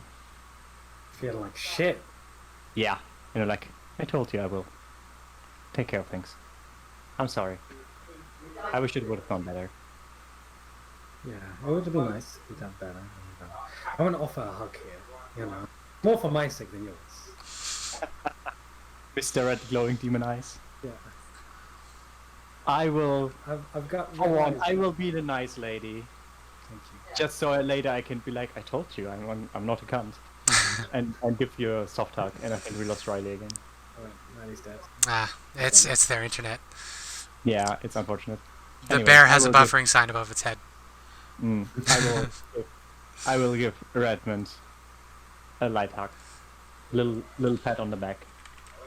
Like the kind of hug where it feels like kind of awkward, where you can see like one person's like really into the hug and the other, yeah, it's fine. Pat. There. It's Yeah. okay. You can stop now. Thank you, Rory. And I'll step back and stop. Yeah, Ismark will approach Ileena, and he will tentatively put a hand on your shoulder and say, "That was incredible. I've never seen anybody manifest that kind of power." Ireena, fresh from just throwing up her lunch, Yep. is like, yep, thanks. Oh. Always dead children. Yeah, exactly. So that's what it gets her. Yeah. So Then he he will says he will he will hold out a napkin for you to wipe your face, and hold out his will water gladly- flask. Also, will gladly accept the offer. It's wine. Nice. Even better. Get the taste out of the mouth. She will go. She will do a pretty big swig off of it. Welcome back, Riley. Welcome back, Riley. Hello. Internet doesn't like you today. Hello. This keeps happening, and it's very frustrating. But we have a recording, so it's fine. We are Not fine, but okay. not awful. So at this point, I think Father Lucian Petrovic will come around, and you can explain the situation to him. He will express just horror at what's happened, but he will nod, and he will say, "We should find whoever gave the child this locket, but." We are also in desperate need of the bones. If this creature was able to get here and possess this child, we have a lot more to worry about than the Dread Lord if there are creatures like this around. We have an idea where the bones are. Yes. We will Someone... get more information in the evening. I was thinking someone wealthy who could provide gold and could afford a silver signet with the word W on it. Silver thinking- signet W with is a the word. W. What was that? I don't know if I'm even there. I'm probably Yes, not. you are. Oh, okay. W isn't a word. The bear says. Telepathically. No, you hear it in your brain. You're right. And only Specifically- Red hears it. Only Red Yeah, hears he's W getting- is a word. I The- suppose W is just not a word. The father rubs his head and he says, "A silver signet ring with a W on it." Yes. He thinks for a minute and he says, "The only thing I could think of is the Wachters, but they aren't. It Why is would the they do Wachters. something like this?" They will have their reasons. I'm invited to their establishment, household. You've been invited to the Wachter house. Yes. Well, I bid you a good evening. Be careful. Lady Wachter is a strong patron of the church, but she is also a bit of a troublemaker. Her sons are often in trouble with the law. They have never been punished because the Baron is scared of her, but you may not be so lucky. So the sister said to go to Henrik van der Voort. I'm guessing that is the one who is selling coffins. Henrik van der Voort is the local coffin maker, yes. We've unfortunately often needed his services of late. I am guessing you will take care of that. I can take care of this for sure. This is terrible, and the Wolves Head, Festival of the Blazing Sun, there's so many of them, they blend together. It's only in 3 days. We barely have time for a funeral. Well, we will see if we can get the bones back to you in the next 2 days. Would be a shame to bury someone who has been possessed before in Unholy Soul. This is true. I will do my best to perform the best rituals, but there's only so much I can do. The Morning Lord shines meekly through the clouds.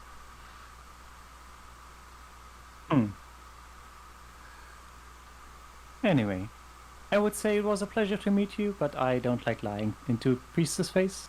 So, Well, we will meet I'm again. not the biggest fan of tieflings, so I don't blame you. I've just exorcised the demon that is in... Never mind. I said I am grateful. You church people, you religious people, you're all the same. Especially the priests. Alright. He says, and then he turns away and lets that go. I mean, he literally just told me that he doesn't like tieflings. To Gen- my face. He said you're I one of mean, the good you, ones. You just said that it wasn't a pleasure to meet him, so, you know.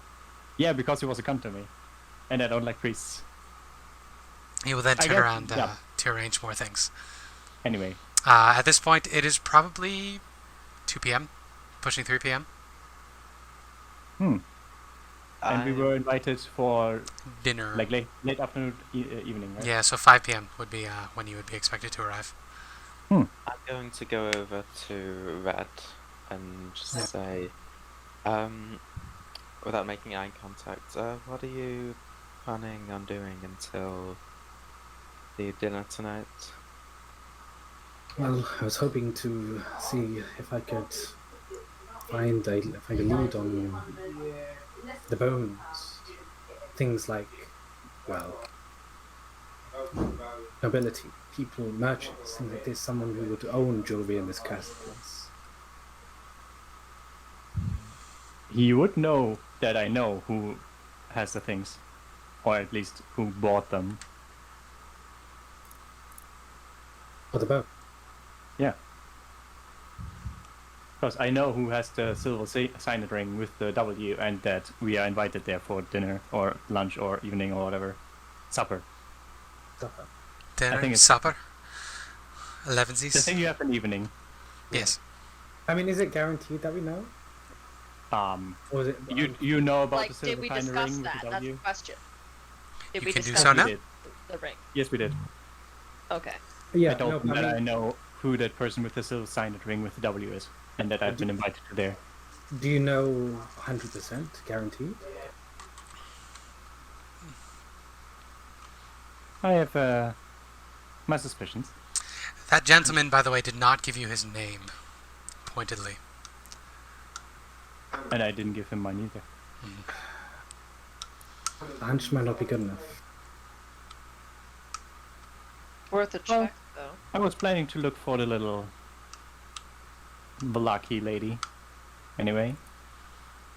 Vistrani, not Valaki. Valaki was down. So many words, all sound the same. All Ismark, it's Ireena. words with V. All the words with V and I. Mhm. There's so many. Yeah, exactly. Also, weirdly enough, in this town you shouldn't apparently cast spells and you shouldn't fly around, otherwise you get shot out of the air. Not very pleasant. I thought that would become knowledge. People are They scared of it. seem like a very suspicious folk. Who? The people of this town. Oh, the gods are just very inept at what they are doing, is all. Perhaps. In any case, it's time we got going and into other things. I Yeah. feel like for the 3 hours we would just either rest a bit or wander around town looking for the little girl, and Red would most likely ask some merchants or something and not get any information whatsoever. Yeah, Especially well, since we were told not to talk about the bones from the temple being missing. yeah. Yeah. Well, if you would like to do any sort of crowdsourcing of information gathering, you are certainly welcome to do so. Just give me a description of what you would like to do. What- I'm guessing Red and Roy both would have something to do. yeah, So- Do you want to go first? yeah. Is that okay? I mean, I feel like this is a case of we both say what we would be doing and potentially Yeah. roll something and then So- see if anything leads to it. So first, I would like to. So the easiest people to get access to would be merchants, right? So I'd like to Yeah. go around like shops, like prominent shops, not like dingy back alley ones, right? Yeah, But, not like, not you know, those shitty back alley Yeah, like stores. established, Yeah, established shops. Like jewelry makers would be good. You know, people selling general goods. Yeah. You know, clothing. What else? Things like this. Anyone who has like a prominent business, basically. yeah. And looks Give at the me dress code. 1 second. And then at some point in the future, I guess nobility will come around. You come across the first store you come across is a toy shop called Blinsky's Toys, and in the window of Blinsky's Toys there are just a bunch of clockwork toys that have very, very clearly been made by hand, and sitting among these dolls is a little Rory figurine. I want that. You're not here, but I'm going to buy it. We are with it. Yeah. We are with each other. So- We are going Are we around doing this somewhere. together? We're doing this I together? think so. I Are don't you want to searching do together? it. Yeah. So as Yeah, I as think you're so. wandering around the shops, you can look and you see a little. You recognize yourself in the windowsill. It's a little different. The skin color is red instead of white, but most of the other details are right. So they are all just slightly off every time. Yeah, there's details slightly off here and there. Like sometimes wrong skin, sometimes the horn is on the wrong side, sometimes the hair is different. You can crack open the door to this establishment, and inside you see shelves and shelves full of various macabre-looking toys. And behind the counter at the end, you see a chubby man in a jester outfit. And there is a little monkey sitting on his shoulder, currently trying to figure out a way to open a walnut, which it is rolling around its hands over and over and over again. And every once in a while, it raises it up as if it wants to smash it on the proprietor's head to try to crack it open. Then the monkey thinks better of it and goes back to spinning it around and around in its hand. Good afternoon, sir. He looks up and he smiles super wide. He says, "Hello! Welcome to Blinsky's toy shop. It's no fun, it's no Blinsky. I'm sure you've seen my toys around." I have actually. Well, welcome, welcome. How can I help you today? Well, I was hoping to purchase. Well, Rory. Oh yeah, I would love to purchase that lovely little doll. The And lovely I little show him doll. which one. The one-horned one. It reminds me of myself. Oh, how did that get out there? These aren't normally for sale. He looks very nervous and he taps his fingers together. Says, "How much would... I don't have a set price for those. How much would you be willing to offer? How much is it worth to you?" It depends on how much it is worth to you. After all, the value of the item is always in the eyes of its creator. He rolls his fingers on the table. He says, "Yes, supply and demand and all that good stuff. 5 silver. 5 silver. How about 3? 3 silver. Great deal." And I will hand him 3 silver.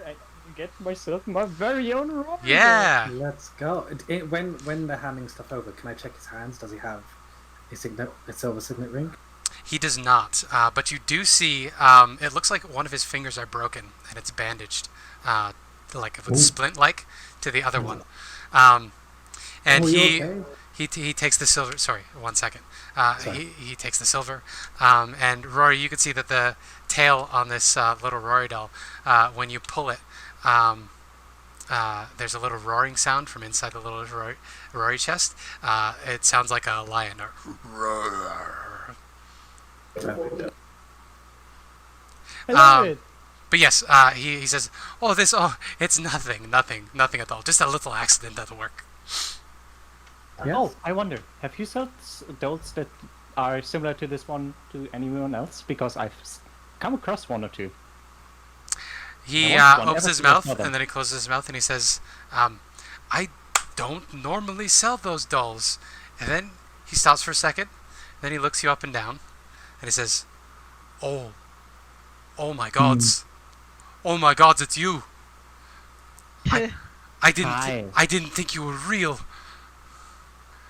And he stumbles backwards at this point, and he falls off of his stool. And you can see at this point that he's like maybe 5 feet tall. He's a very small man. He's about as round as he is tall. He stumbles backwards and he says, "You shouldn't be here." The monkey scampers off and lands on the counter, by the way. And I would Is have everything okay? Is everything okay, sir? he says, "No, you need to get out. I never saw you." What's the matter, sir? Maybe if you inform me, I can help. I would like you to make a persuasion check. You have not been talking to this man for quite long enough for your charm to take effect. No, I realize that, yeah, that's right. I'm going to use my Emissary of Peace. Hey, there you go. So this will have a +5. Yeah. Watch you roll a 1. 17. Yeah, pretty good. So he says, do you not know? He points at Rory. Do you not know? I will go to him with this little doll in hand that looks like me. He tries to push away, but he runs into the counter, the back wall, so he can't get any further away from you. Honestly, look at him. I've been wanting to come and meet you for a long time now. Don't freaking worry. Yes, I will. He's making dolls with me. No, generally. I don't want to! I don't make any money off them! He comes in here every week with his stupid dreams, and he gives me more instructions, and they're never right, and he comes in and he threatens to burn down my shop, and he hurts me every week. Oh, who are you talking about? Are you talking about my sweet baby brother? Isaac. He chokes out, and then he covers his mouth like he said a bad word. I give him like this very big devilish grin. You You told me all I needed to know. Thank you. Please don't tell him. Please don't tell him I let somebody know about the dolls. Please don't. No worries. Of course, sir. Your secret's safe with us. You've made a very happy customer today. All the best. I pet my little doll. I take my little doll. Oh my god. With that, as you turn around to leave, you hear a crack and a little squeak of joy as the monkey finally cracks open the walnut and begins nibbling on the meat inside. That's adorable. That's cute. Yeah. And I have my little Blinksy doll. So you can head out. I guess, yeah, we're just going from shop to shop, I suppose. Yeah, from shop to shop. So let's see what the next shop is. I think I have new objective for later that day. Oh no. Additional shops and shopkeepers. There we go. Oh, by the way, the orphanage scenario and the extra stuff I'm about to go into, thanks to a very wonderful person called Mandy Mod on Reddit, wrote a very great campaign expansion for Curse of Strahd. So I am stealing the work that he freely supplied to the Reddit community. Bless him. Bless him. Nice. Praise be. Yeah, so the next store along the road is a apothecary called the Third Eye Potions and Sundries. I guess we should just pop in. Yeah, you crack it open. There's rows and rows of apothecary stuff, and you see an old lady standing behind the counter. She is currently sipping a wide-brimmed cup, which is steaming, and she says, "Oh, hello. Oh," she burned her mouth, so she pats her lips and puts the cup down. She says, "Welcome, welcome. How can I help you today?" Hello. Hello, we were just hoping to buy some ingredients, if that's okay. Oh, certainly, certainly. And you can, Sacred Oath? yeah, you can look along the walls. You see that there are various tonics, potions, salves, and ingredients for sale. You have no idea what you're looking at. If Volk is with you, Volk can buy potion ingredients, but you have no idea what you're looking at. I'll just buy a pinch of this, if that's okay. Sure. She looks at it and she says, "That's just salt." Yes, I'll buy some salt, please. All right. 1 copper for a bag. Yep, I'll buy a copper and I'll hand it over. Yeah, she gives you a 10-pound bag of salt. When she hands it over, does she have a thing? No ring on her finger. No. No ring or nothing. Well, she does have a ring, but it's a silver wedding band. No signet ring. Okay. I think we were looking for a bearded man, anyways. Volk, are you with the party? Yeah, I mean, I don't know why I wouldn't be. Yeah.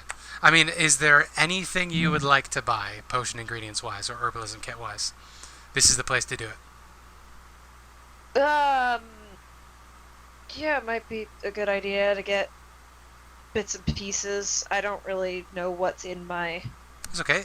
It would be 25 gold to buy ingredients to make a healing potion. Yeah, I don't have that much gold. All right. Well, it's a thought. So just like... It's a thought. Yeah. There are basic potions in here too. If anybody can think of a common potion they want, they'll be for sale here for 50 gold apiece. If not, we can move on. The next shop is a general... We're too poor to buy potions yet. Well, you did get 50 gold from Ismark. Yeah. Oh yeah, we didn't split it up yet though. The Dusklight Supply Shop general store is next. Bethel runs this place. She is a we're not even going lovely in, old that's fine. lady. We don't need all the details. Yeah. You could shop around for a while. I'll say you probably spend about a gold in total buying little things here and there. No one has any rings unless you ask specifically any leading questions. You find no men that fit the description that you were given. No one at all. Okay. All right. Well, this was a good venture. At least we discovered a few things, Rory, right?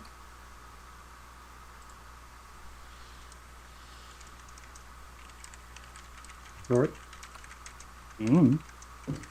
Okay. Well, I guess time to get ready for the party. Yes. All right. Are Ireena and Ismark invited? Of course. All right. Always. I would especially tell Ireena that obviously when you're invited to a proper dinner by some nobles, you need a proper escort or date. Very true. You know, in all my years of being a noble in the village, we never did anything fancy. So I think during this time, Ireena would have taken Ismark, and she would have bought them the fanciest clothes they can afford with their remaining money. Oh yeah, also Ilena will go around town looking for also like fancy dresses and stuff like that. Because Yeah. she's a noble. She's a noble after all. Yeah. Thing I already have. Before dinner, Volk's gonna like take an hour nap. Very fair, very fair. So fine clothes are 15 gold pieces if you would like to buy a set of fine clothes. If you would like to buy a set of common clothes that are really nice, I believe... I'll buy fine clothes. I have the money to spare. Yeah, so that's 15 gold. You can get a well-tailored dress, and you can bring it back later to get it even better tailored. But it'll work off the rack. Do you think Sorry, go ahead. It's okay. I was interrupting for. No, dialogue, but- you're a player. You're more important than me. I disagree with that, but I think we're all equally important. But I will make my comment, which is, do you think I'll have to take a human, guys, or think I can get away with? Oh, I staying don't think like you have this? to, my sweetheart. Okay, I think I'm gonna stay like this. And Volk, like, should kind be of as rubs comfortable against as you can get. Rory's face. Mm. Purr. They're very happy as a cat, Yeah. Give her a little especially now that they can talk. How So convenient. You told me that you could, but you still need the time. I'm happy to find it here.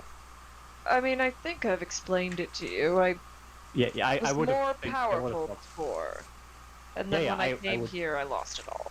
I would have. I would think that Rory knows about that. Yeah. Quite happy you can finally talk properly while you're being comfortable. And if you It's little chin lovely. stretch. It also is quite fun to see strangers' reactions when I talk. You do love tricking people, don't you? Of course, it's one of the key characteristics of Fey creatures is we like tricking people. I like that that cat Volk sounds super stuck up.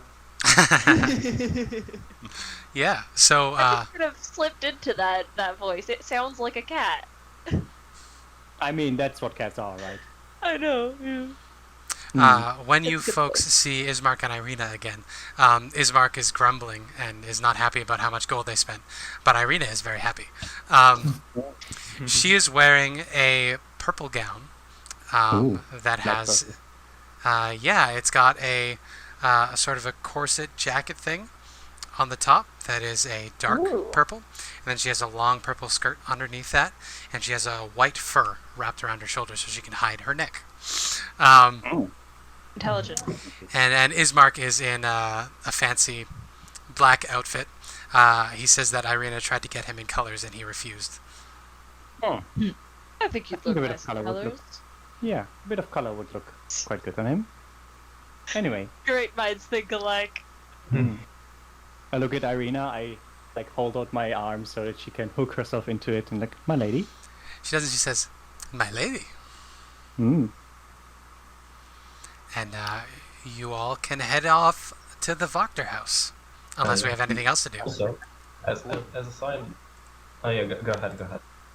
No, Would go ahead. Diana have like a plain, like cheap white dress? Because we know all of Elistray's rituals are performed fully clothed. Yeah. Yes. I imagine you actually probably have.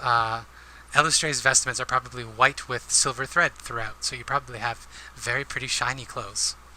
Okay. I imagine they look probably something like the outfits. Why am I blanking on the type of dance that it is? With the ribbons.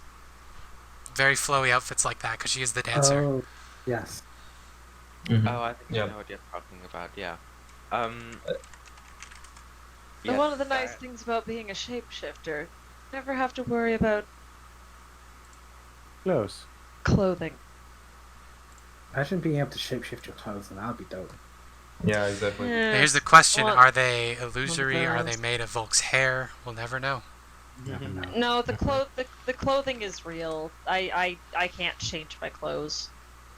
But as a shapeshifter, I don't have to wear clothes because I'm an animal. You know, that's fair. Yeah. Also, Ileena is wearing kind of a poor, like trim dress. That's kind of a pretty dark gray with red inside. Mhm. Well, like her house colors. She has her, her signet ring. That's actually bearing this symbol here. That's kind of a double-headed eagle. Hell yeah. And Ooh. yeah, Fancy. she's all set for, being a noble and behaving like a noble. Ooh, Alright. you look fancy. It is You something that I've been taught. Yes. Ismark will compliment you shyly, but he is much more comfortable complimenting people on their battle prowess than their appearance. Ireena, on the other hand, will look at Red and say, "Are you not changing, Red?" This is fine, right? I mean, Demon armor is not quite fine, I probably. think. It's like I'm wearing nothing at all. Nothing at all. Oh, I'm so Redmond. sorry. Do I I have thought to... we agreed that was a weird joke. Can I?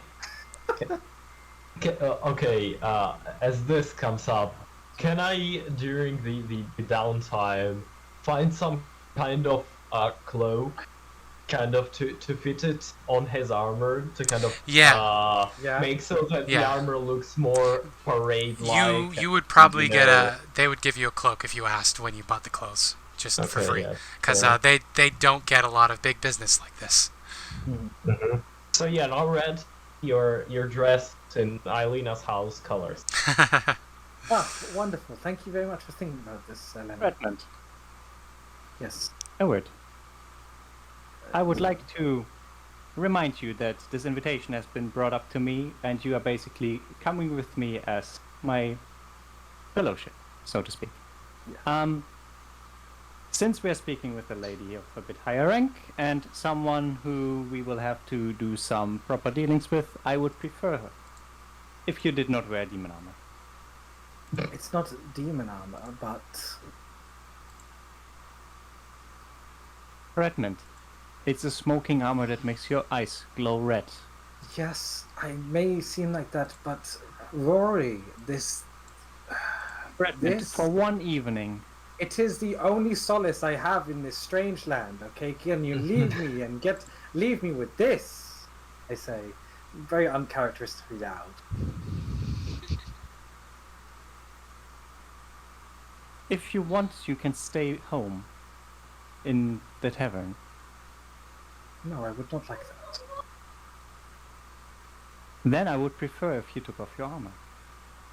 If you feel unsafe without your armor, you can wear your old armor, but not the demon armor.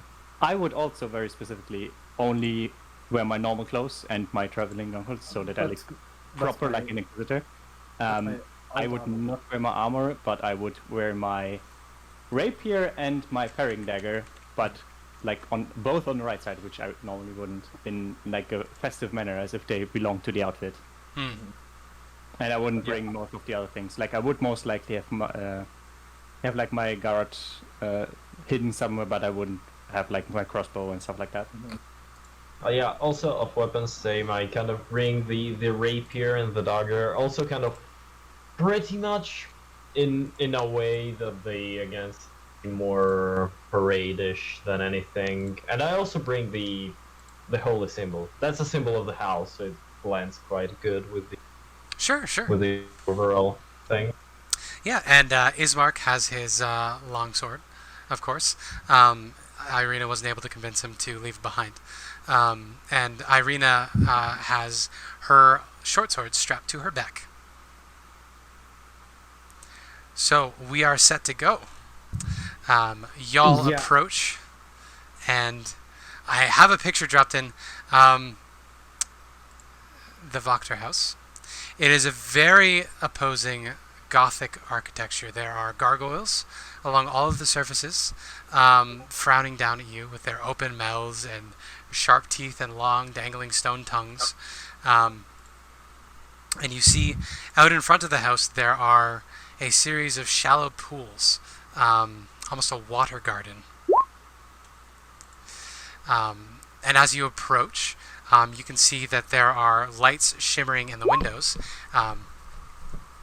and the front door has a large knocker on it with the face of a demon on it. But it looks like the demon has been slain, and the weapon that's been jabbed through its face is the knocker for the door.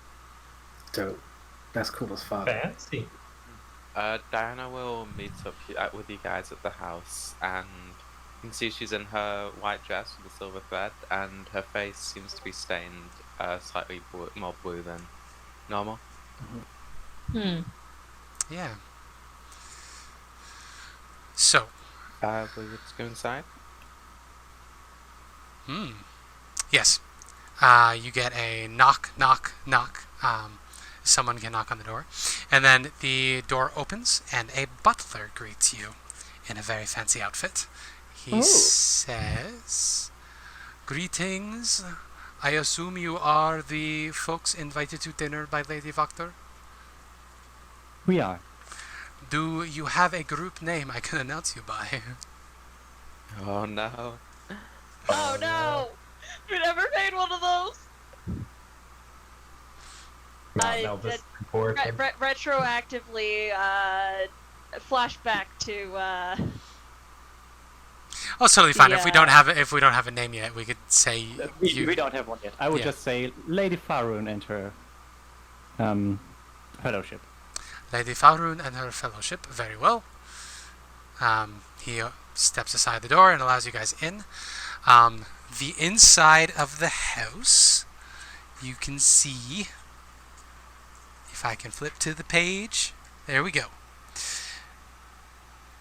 You are welcomed in to a large lobby. There's a table to the side and a wash sink. There is a large set of stone steps going upwards and another set going downwards, with a wooden door to a cellar. And you can see that there are already some other nobles here milling about. You don't recognize any of them, but they look at you and they nod curtly. And the butler introduces you as Lady Fahrun and her entourage.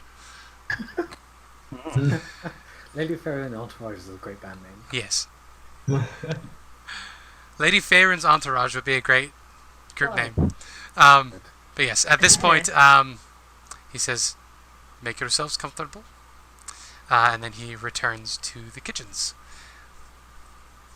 I will give like a formal nod to the butler. Because remember, always a good custom to Yes.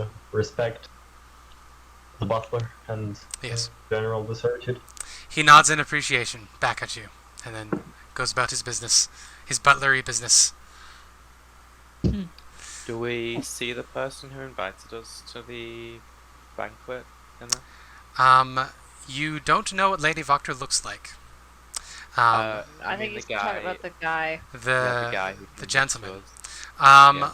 Let's get a perception check to see. Okay.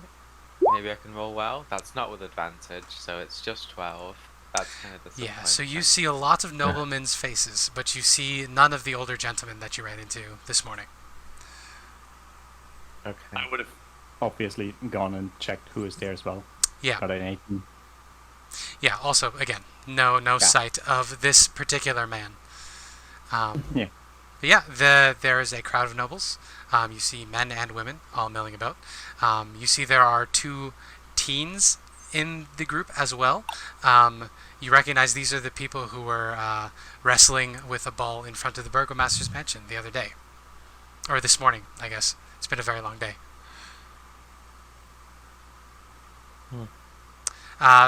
These boys are dressed fancy. Finally, they look incredibly bored.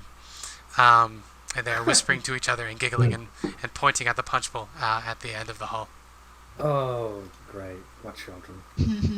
So, no punch for us. Okay, got it. So if you don't feel like mingling, you are certainly welcome to remain by yourselves. The nobles Or will... definitely mingle. I'm gonna go Information around. gathering and stuff, you know? Yes, Connect. I'm just gonna go around and talk a bit, the typical small talk. Introduce my 7 different titles. Entourage. Yes, your 7 different Yeah. titles. Yes. Like, Diana. Oh, is the story dead? Oh no. I know. Story's Oh. No. dead. Okay. Oh no. Good. Rory. Hi. Could you help me out a bit? I don't really know how to mingle with these high society folks. Well, since you're not used to this, best would be you stay quiet. Stay behind us, act as a bodyguard. But I don't. No offense, but it takes quite some time and education in some form to Yeah. know how to properly act in this circumstances. You think so? Yes. As someone who has taken quite some time to properly accustom myself to this. Mhm. As what was her name again? As Lady Ireena will most likely be able to tell you. Very well. Just then be like I- me. Eye Well- candy. Then I'll be your shadow. I Yeah, love yeah. that book so much. Also, another thing I wanted to like, for Ireena or Ismark, so Ireena, fuck, or Red or Ismark, one of those, kind of bring them with me to like just as a bodyguard and to be a bit more intimidating as a noble to the other nobles. You know, fourth in succession to the county of Icewind Dale and stuff like that. Yeah. You know. They're very interested. They have no idea where this place is, but they all share their own titles, and they have names like Karushkin and Lanskin and Oranovich and Nimarova, and they all sound the same. They all blend together. You won't remember any of them. But yeah, they all talk about their various titles in town and how their family is sure to be next on top, and how the Vlakoviches can't remain their hold on the little people forever, and it's all very quaint. Ismark looks incredibly out of his element and is very awkward and is not said a thing since they came in. Yeah, I'm gonna bring Ismark as kind of a like a bodyguard like figure around. Just He's just very to grateful intimidate for the them a little bit pretense. more. He's very grateful for the pretense. So he hangs yeah. off your shoulder as a shadow, if you will. Ireena. Also, I'm gonna do the old thing between nobles that I'm gonna support you if you do anything. Yes, I'm gonna and that to everyone around. Heck yeah. Ireena is similar to you. She seems to be in her element. She's moving from group to group, talking. People seem to generally like her. Information that you can come across. So there's lots of talk about how Lady Fiona should be the burgomaster, and how they can't believe that Baron Vargas has been burgomaster 10 years, and they still have to deal with these insipid festivals. The Festival of the Blazing Sun is next 3 days from tonight. It will be held in the town square. They're talking about how all of the peasant women have been roped into making little wicker men that they can burn in the town square. There's other talks. They're saying that the town drunk, Bluto, hasn't been seen for 3 days. He likes to go fishing out on Lake Zarevich, but nobody's seen him. And it's quite strange because usually he's wandering around town drunk and getting in trouble with the guards. He's too pitiful to be locked up. The only other person we know that's been missing for that very specific amount of 3 days has been. What was her name? Annabelle? Arabelle. Did you say? The stunning girl. Hmm. Yeah, maybe we should check the way.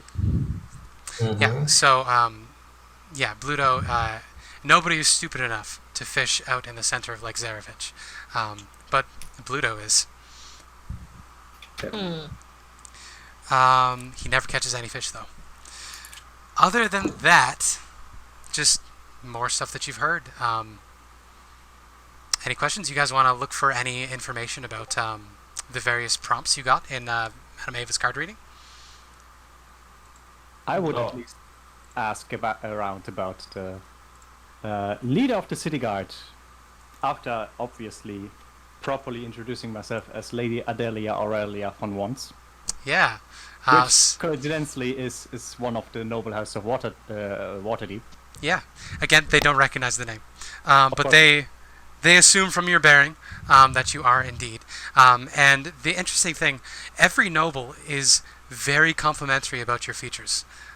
Every time you approach a noble to talk, they say,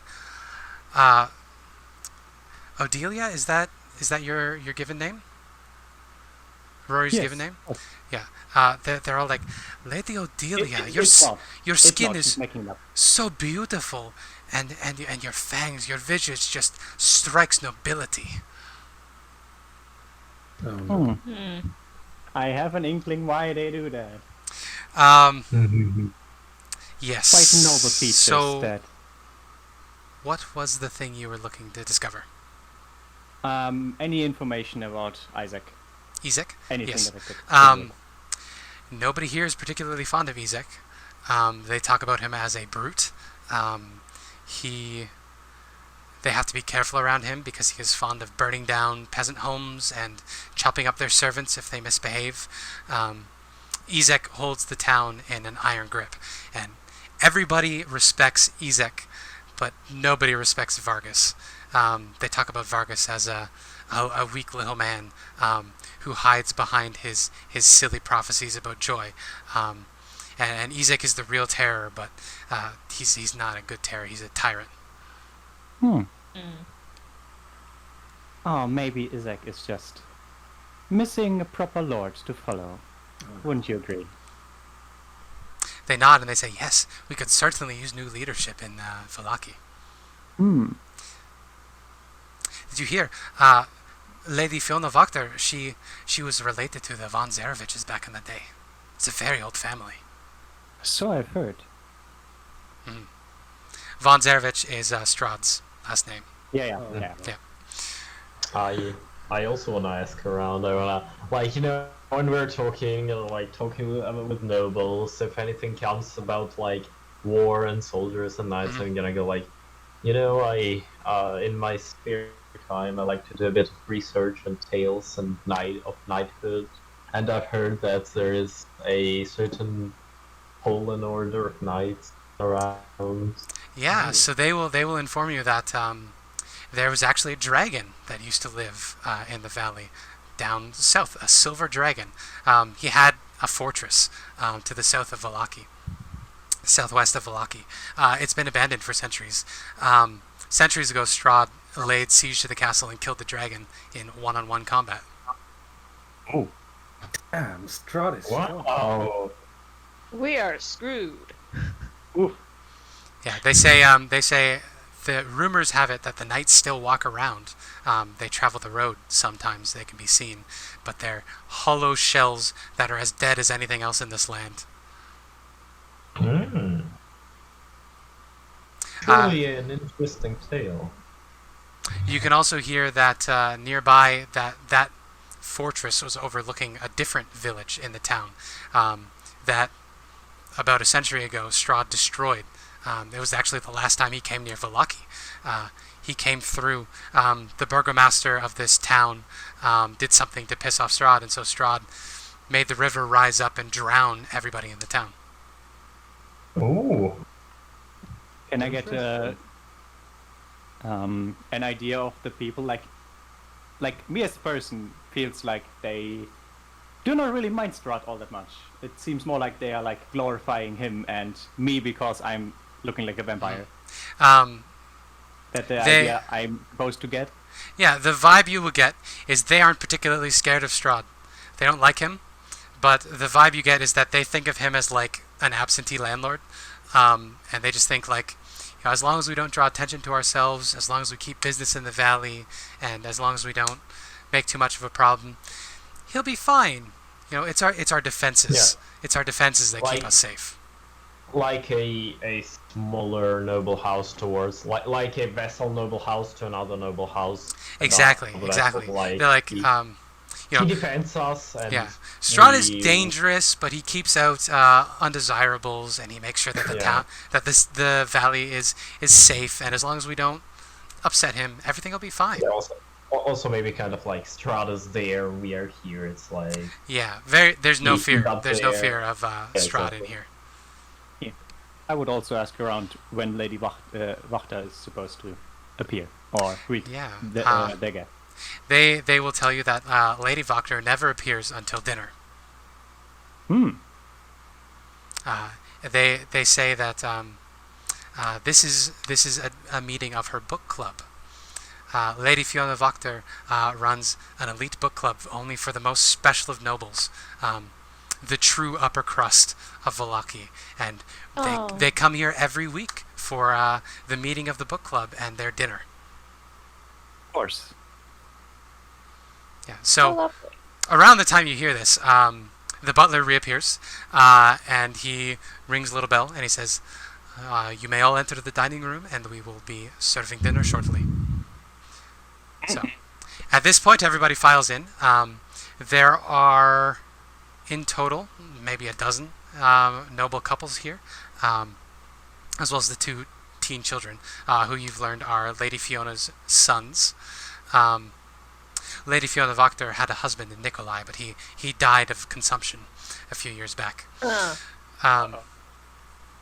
So you can be led into the dining room, and you see before you trays upon trays of sweets and breads and cheeses and all of the George R. R. Martin style feast items. There's like jellied lamb brains and all these sorts of things.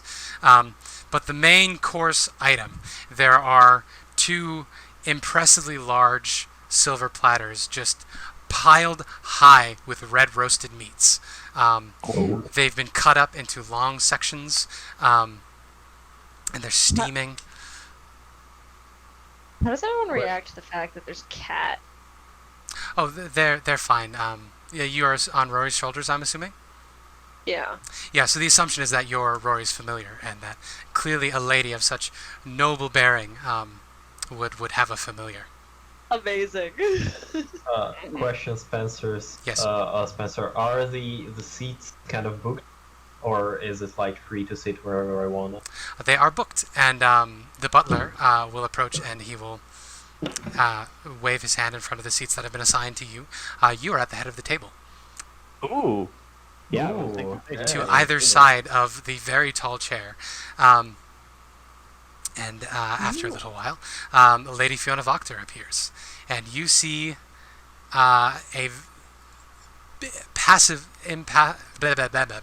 surpassingly noble-looking woman who has the bearing of a queen.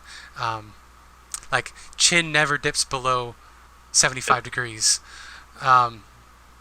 She enters the room and she says, "My friends, my book club, my beloved guests, welcome to dinner. Have a seat, dig in, and I trust we will have a wonderful evening together." And then she has a seat, and everyone can follow suit. I'll be sitting exactly like close to. I think Rory's sitting close to her from one side. Then I'll be sitting from like the other side of the table. Would obviously have Cat Volk still on the shoulder, or at least as a place at the table directly, and Ireena next to me, I'm guessing. Yeah. At this point, Lady Fiona will finally acknowledge you. She will nod to each of you in turn, and she will nod to Volk as well, and she will say, "My servants have told me so much about you. I am so glad to have fresh faces in Vallaki, foreigners no less." It's quite a pleasure to meet you, Lady Wachter. A pleasure to an meet you honor. as well. An honor. So, I have heard that you have been stirring up trouble in town, and that you perhaps have some interest in getting involved in local politics. Oh, indeed. She will then motion to the platters of meat in the center of the table. She says, please, eat your fill." Yeah, I will take some meat, and while that just casually talk to her. Oh, I thank you quite for this lovely invitation. I was meant to meet you, but you know how it is. You're not supposed You are to. meant to meet me. You're not supposed to visit someone who doesn't invite you first, right? This is very true. This is very true.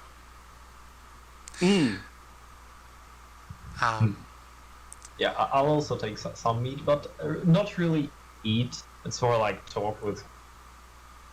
Eat Sure. really little of it. Because I'm also scared of poison and stuff like that. That's very fair. If anybody would like to do any sensing or of that sort on the food, you're more than welcome to. I'm guessing I it don't know. is werewolf meat. Just because. Just because. Just what? I've had the wolf meat before, so if I eat some, can I tell? This is not wolf. Oh. better. It's red on the outside, but it's mainly the gravy. As you cut into it, it's white on the inside. Oh. It's a white meat. May I Can know I what it make is? a nature check? And Yeah, try you to- can make a nature check. Volk, I will give you advantage because you may have eaten this before. Is this people Oh. meat? Interesting. Wait, I'll make some. Yeah, well, so- that's rolling with advantage. Yeah, unfortunately, you can't quite surmise what it is. You would guess pork if you had to take a Okay. guess. Well, if the chance is I may have eaten this before, it's not going to be people meat because Volk would not have eaten people meat. Fair enough. Fair enough. I'll look towards Lady Fiona and go like, exquisite dish. May I know where it is from, what it is, so that I can bring such beautiful dish to my country. She smiles and she says, "They are Barovian sows. We grow them out in the fields outside the city." Grow them. Yes, breed them, grow them, Why don't feed they? them hay and corn, all these lovely things. Oh, I've heard about some two-legged sows in some distant lands. Taste quite delicious. She looks at you and she says, "I quite have no idea what you mean, dear. No. Of course. But regardless, what has been your assessment of Vallaki while you have been here?" Oh, it is a lovely town under mismatched rulership, I would say. Mismanaged rulership is right. You know, my book club here, we believe in transforming Vallaki, bringing in the light of a new dawn. At this, Ireena perks up and starts listening more intently. Lady Fiona Voctor says, "Years ago, when I was a young woman, I visited Madame Eva at the Serre Pool, and she gave me a reading. She said, the cards told her that I would bring the light of the dawn to Vallaki. That sun would shine upon this fair city, and I would find this sun in the faces of 5 outsiders who would come to town one day. And I have spent all of my life preparing for this moment, and I cannot tell you how happy I am to finally meet you all." This is wonderful. The pleasure is all ours. I appreciate have in your mind? armor, by the way, Redmond. What do I have in mind? Sorry. For the sun shining on Vakia. Well, it is fortuitous that you have arrived only 3 days before the Festival of the Blazing Sun. There is symbolism at work here. Fate. Can you feel the threads of fate? Vallaki is ready to burst. We have endured these festivals for 10 years. They are getting more and more frequent. The Wolf's Head Jamboree it will have only been 6 days ago. By the time the next festival happens, pretty soon we'll be having multiple once a week. It is absurd. We cannot keep going the way that we do. But no one can oppose the Baron while Izek Strasny is in charge of the captain of the guard. So you say that he must be deposed? Perhaps. I have never managed to reach him for anything. He was a simple brute through and through. And He has his uses, but intelligence is not one of them. You see. would you have ideas of who to place in his place? In his place, well, perhaps one of you? Well, I Perhaps might. the son of Ismark the Great. She motions at Ismark, and Ismark gets visibly uncomfortable, and she says, "You know, your father used to live here, back when he was a young lad. I believe I met him once. He ran off with some Vistani girl, didn't he?" And Ismark nods, and he says, she passed away. They both did. And Lady Fiona Voctor, she looks a bit crestfallen. She says, "That is so sad, you know. I heard tales of Ismark the Great's accomplishments down in the village of Barovia, but alas, perhaps you could rise to even greater heights." And Ismark, flat mouth, nods and says, "Perhaps." Yeah. Go ahead. Yeah. Go ahead. I was going to say, my famous Ferris lady, thank you very much for inviting us into your home. I was hoping if we could save for such discussions perhaps after supper? Oh, by all means. We will be having a book meeting in the basement afterwards. You are more than welcome to come. What book is it? What book is it that you are all reading this month? My book club is a book of my own writing. It Yes. is a collection of my philosophy and my religion, my religious interests, and all of the various insights I've gathered about this beloved land of ours. That is marvelous. Could you give us an excerpt to help the food go further down? She leans back, she thinks for a minute, and then she says, "The light of the new dawn will shine on Vallaki one day. The devil, Strahd von Zervich, will be no more. He will rule over us, but we will not be afraid of him. We will not be bothered. We will rule over ourselves at that day, when the sun shines. And all of the peasants will know their places, and they will be happy. Happy to live in their caste. And there will be no more strife." It's a beautiful thought. A thought worthy of a ruler. Worthy of the leader of this people. "I certainly would not nominate myself," she laughs. And it takes no insight to know that she absolutely would. Of course, I'm just playing her game. I exactly Yeah. playing her game. Lady Voctor, Yes. I feel like a normal mortal would not be suited for this kind of land and for this kind of position. Wouldn't you agree? Oh, I would certainly agree. That's why I aspire to be nothing more than Burgomaster, my dear. You know, in my travels as a youth, I actually met Strahd von Zervich. He's not as scary as they say. Yeah. He's a charming gentleman, a bit negligent, a bit forgetful. He has this weird obsession that drives him out of his castle every few decades, but all in all, he's not so bad. We lose a few Well, peasants here and there to feed his brides, but who cares? They're peasants. Of course, peasants. More so in difficult times like those. Everyone who does not have the power to rule and have just decisions for the better of the masses can be overlooked for some things. It is true. With- There are without some the people that are peasant. just better. Sorry. Without the peasants, who breeds the sow or goes the grain to feed the sow? There will always be more peasants. They breed. Like rabbits. Or rats.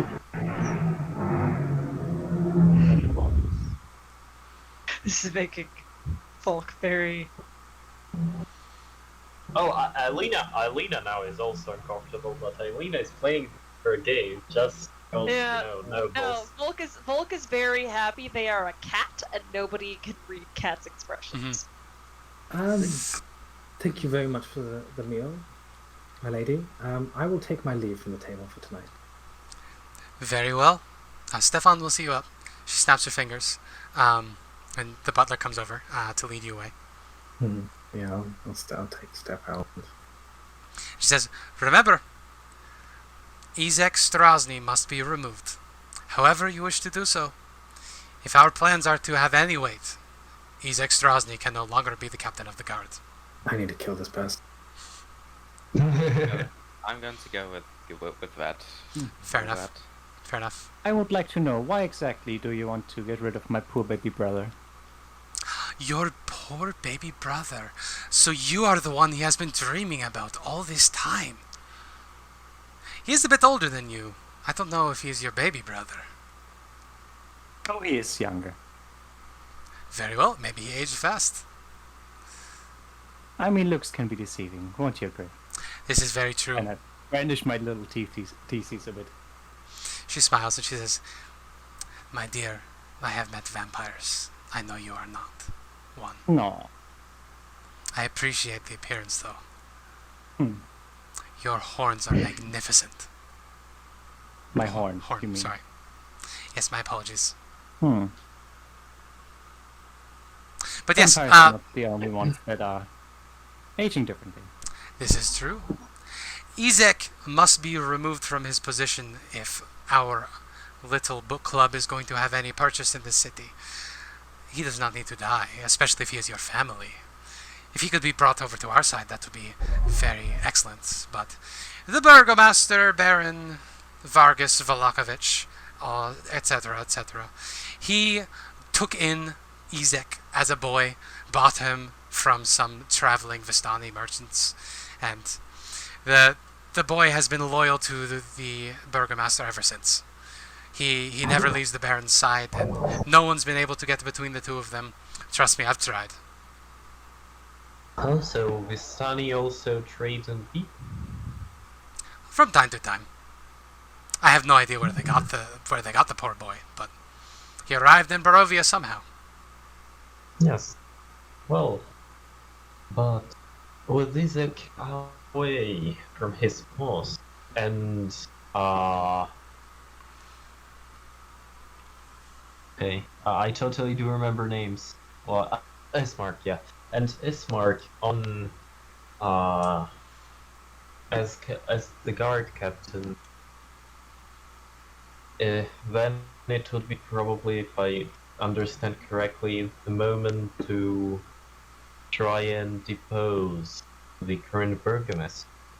Well, we were thinking, so long as the guards are in disarray during the festival, we could always make some noise, as they say.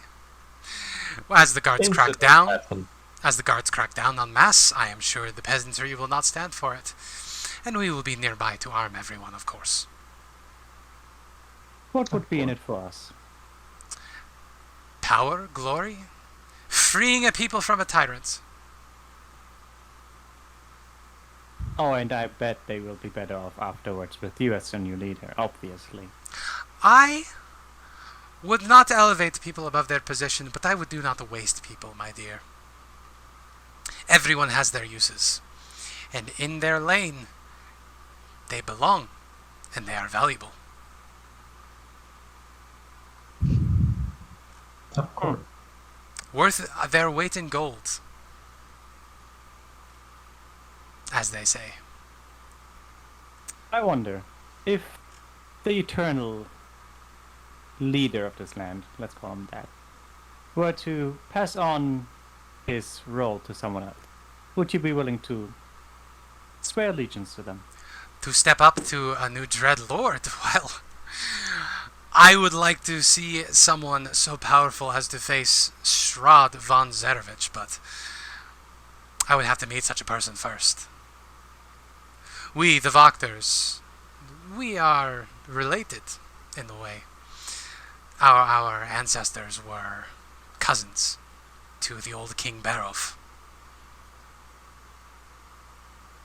Yeah, But- so I've heard. But if such a person came and could depose Strahd, I don't see any reason why not. A lord is a lord. Is a lord is a lord.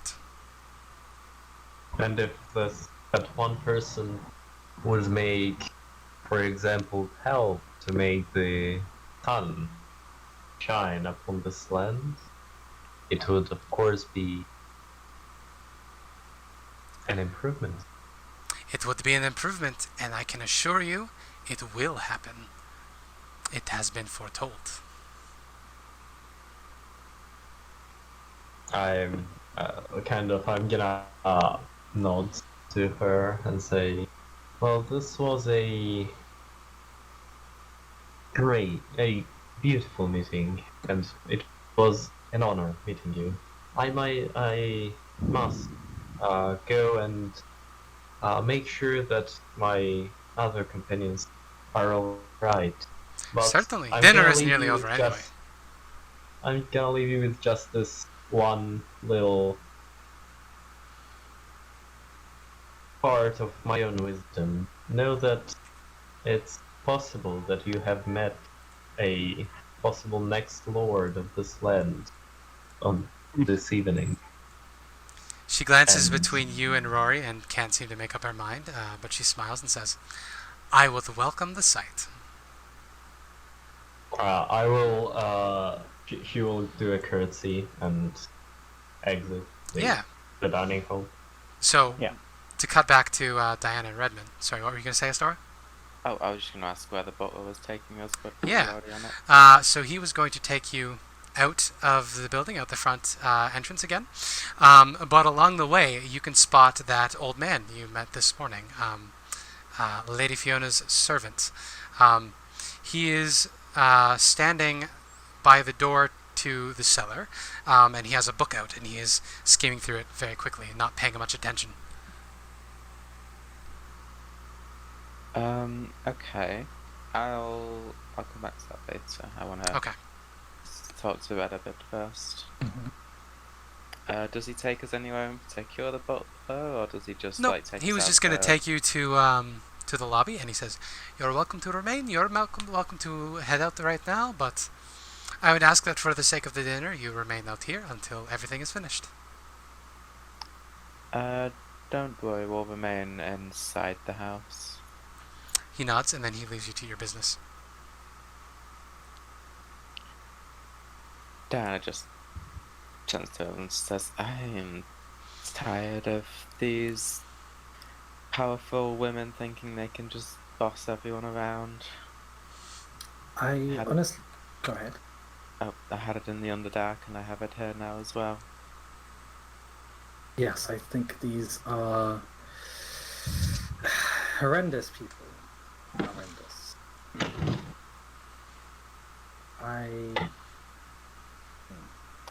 I suppose we might have to pick the lesser of two evils. I mean, I hate that saying. People keep saying that in this place, but sometimes, if you're strong enough, you don't have to pick an evil. Sometimes you can eliminate both, or redeem both.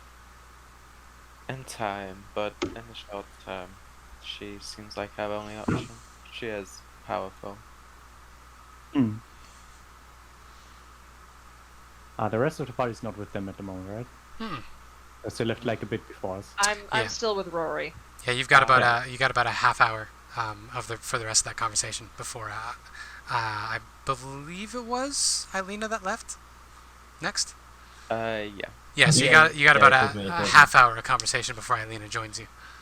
Yeah, I think we would have left with her as well after. Okay, yeah. Because I think Ireena left at the same time when we were just finished with Lady That Doctor. works. That works. So you got about a half hour of lead time. But if you just wanna vamp, we can fast forward through it.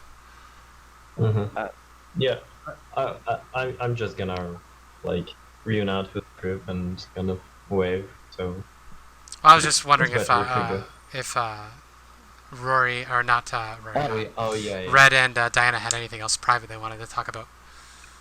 I would just offer Red a good berry in case he wants one. A good berry for your time.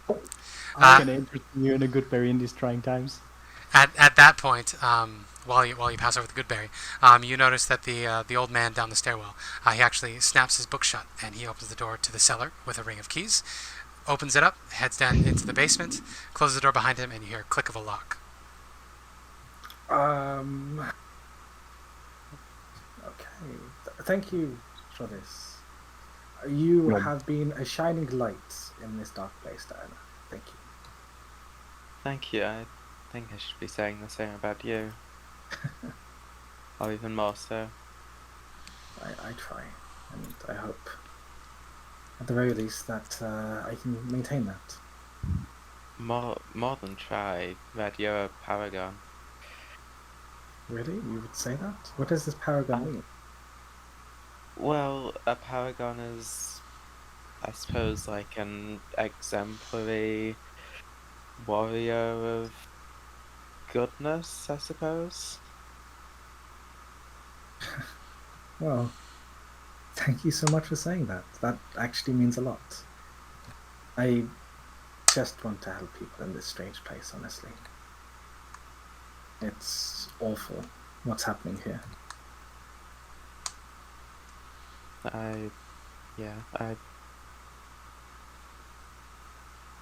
What happened with that child at the orphanage was almost too much. It's hard to keep faith in a place like this. Yeah, it really is, honestly.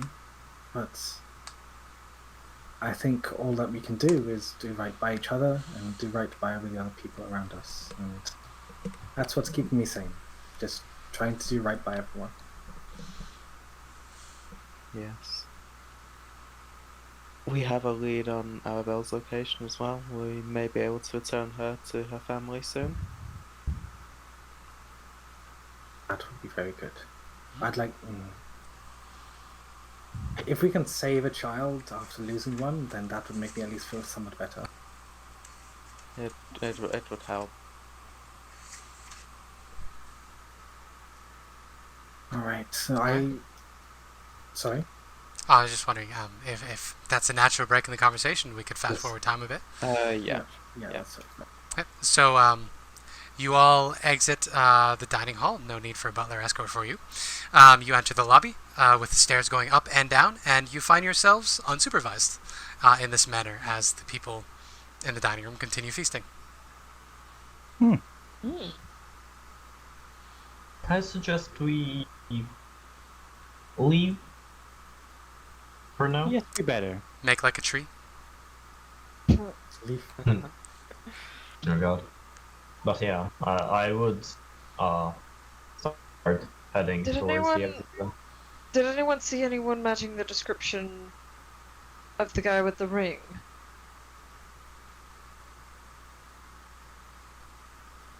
I'm not seeing that, no.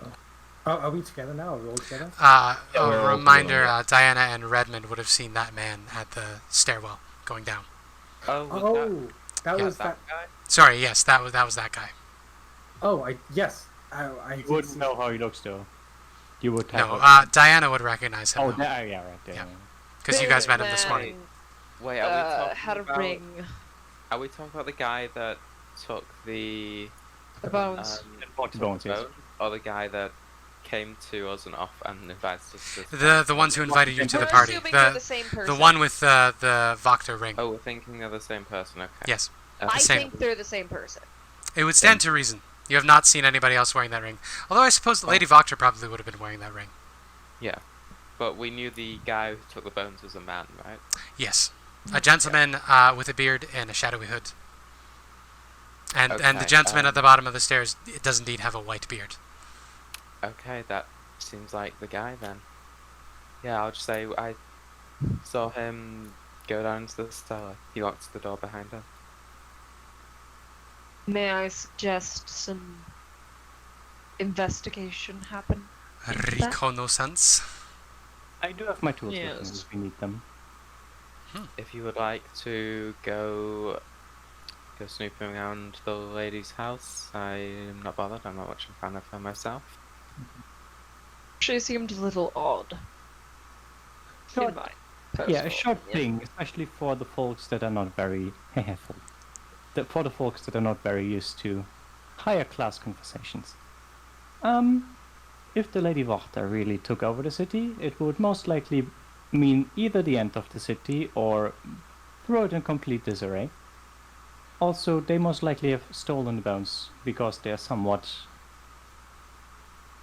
Alliance is not quite the right word, but it seems like they are. Fans of Somewhat- the Dark Lord. Yes, we can put it like that. They don't really seem to. They seem like they act like they don't respect him, but I feel like that's more of a facade. So, most likely, if they took over, they would just throw this town into the hands of the Lord of the Lands. Is what I'm thinking.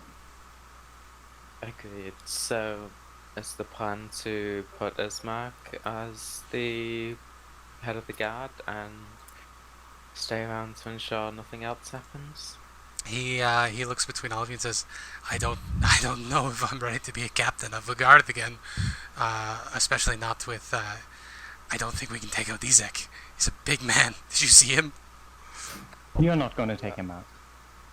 You are one of the most skilled fighters I've seen. Your blade moves like it's made of wood. Ah, well, thank you, I think.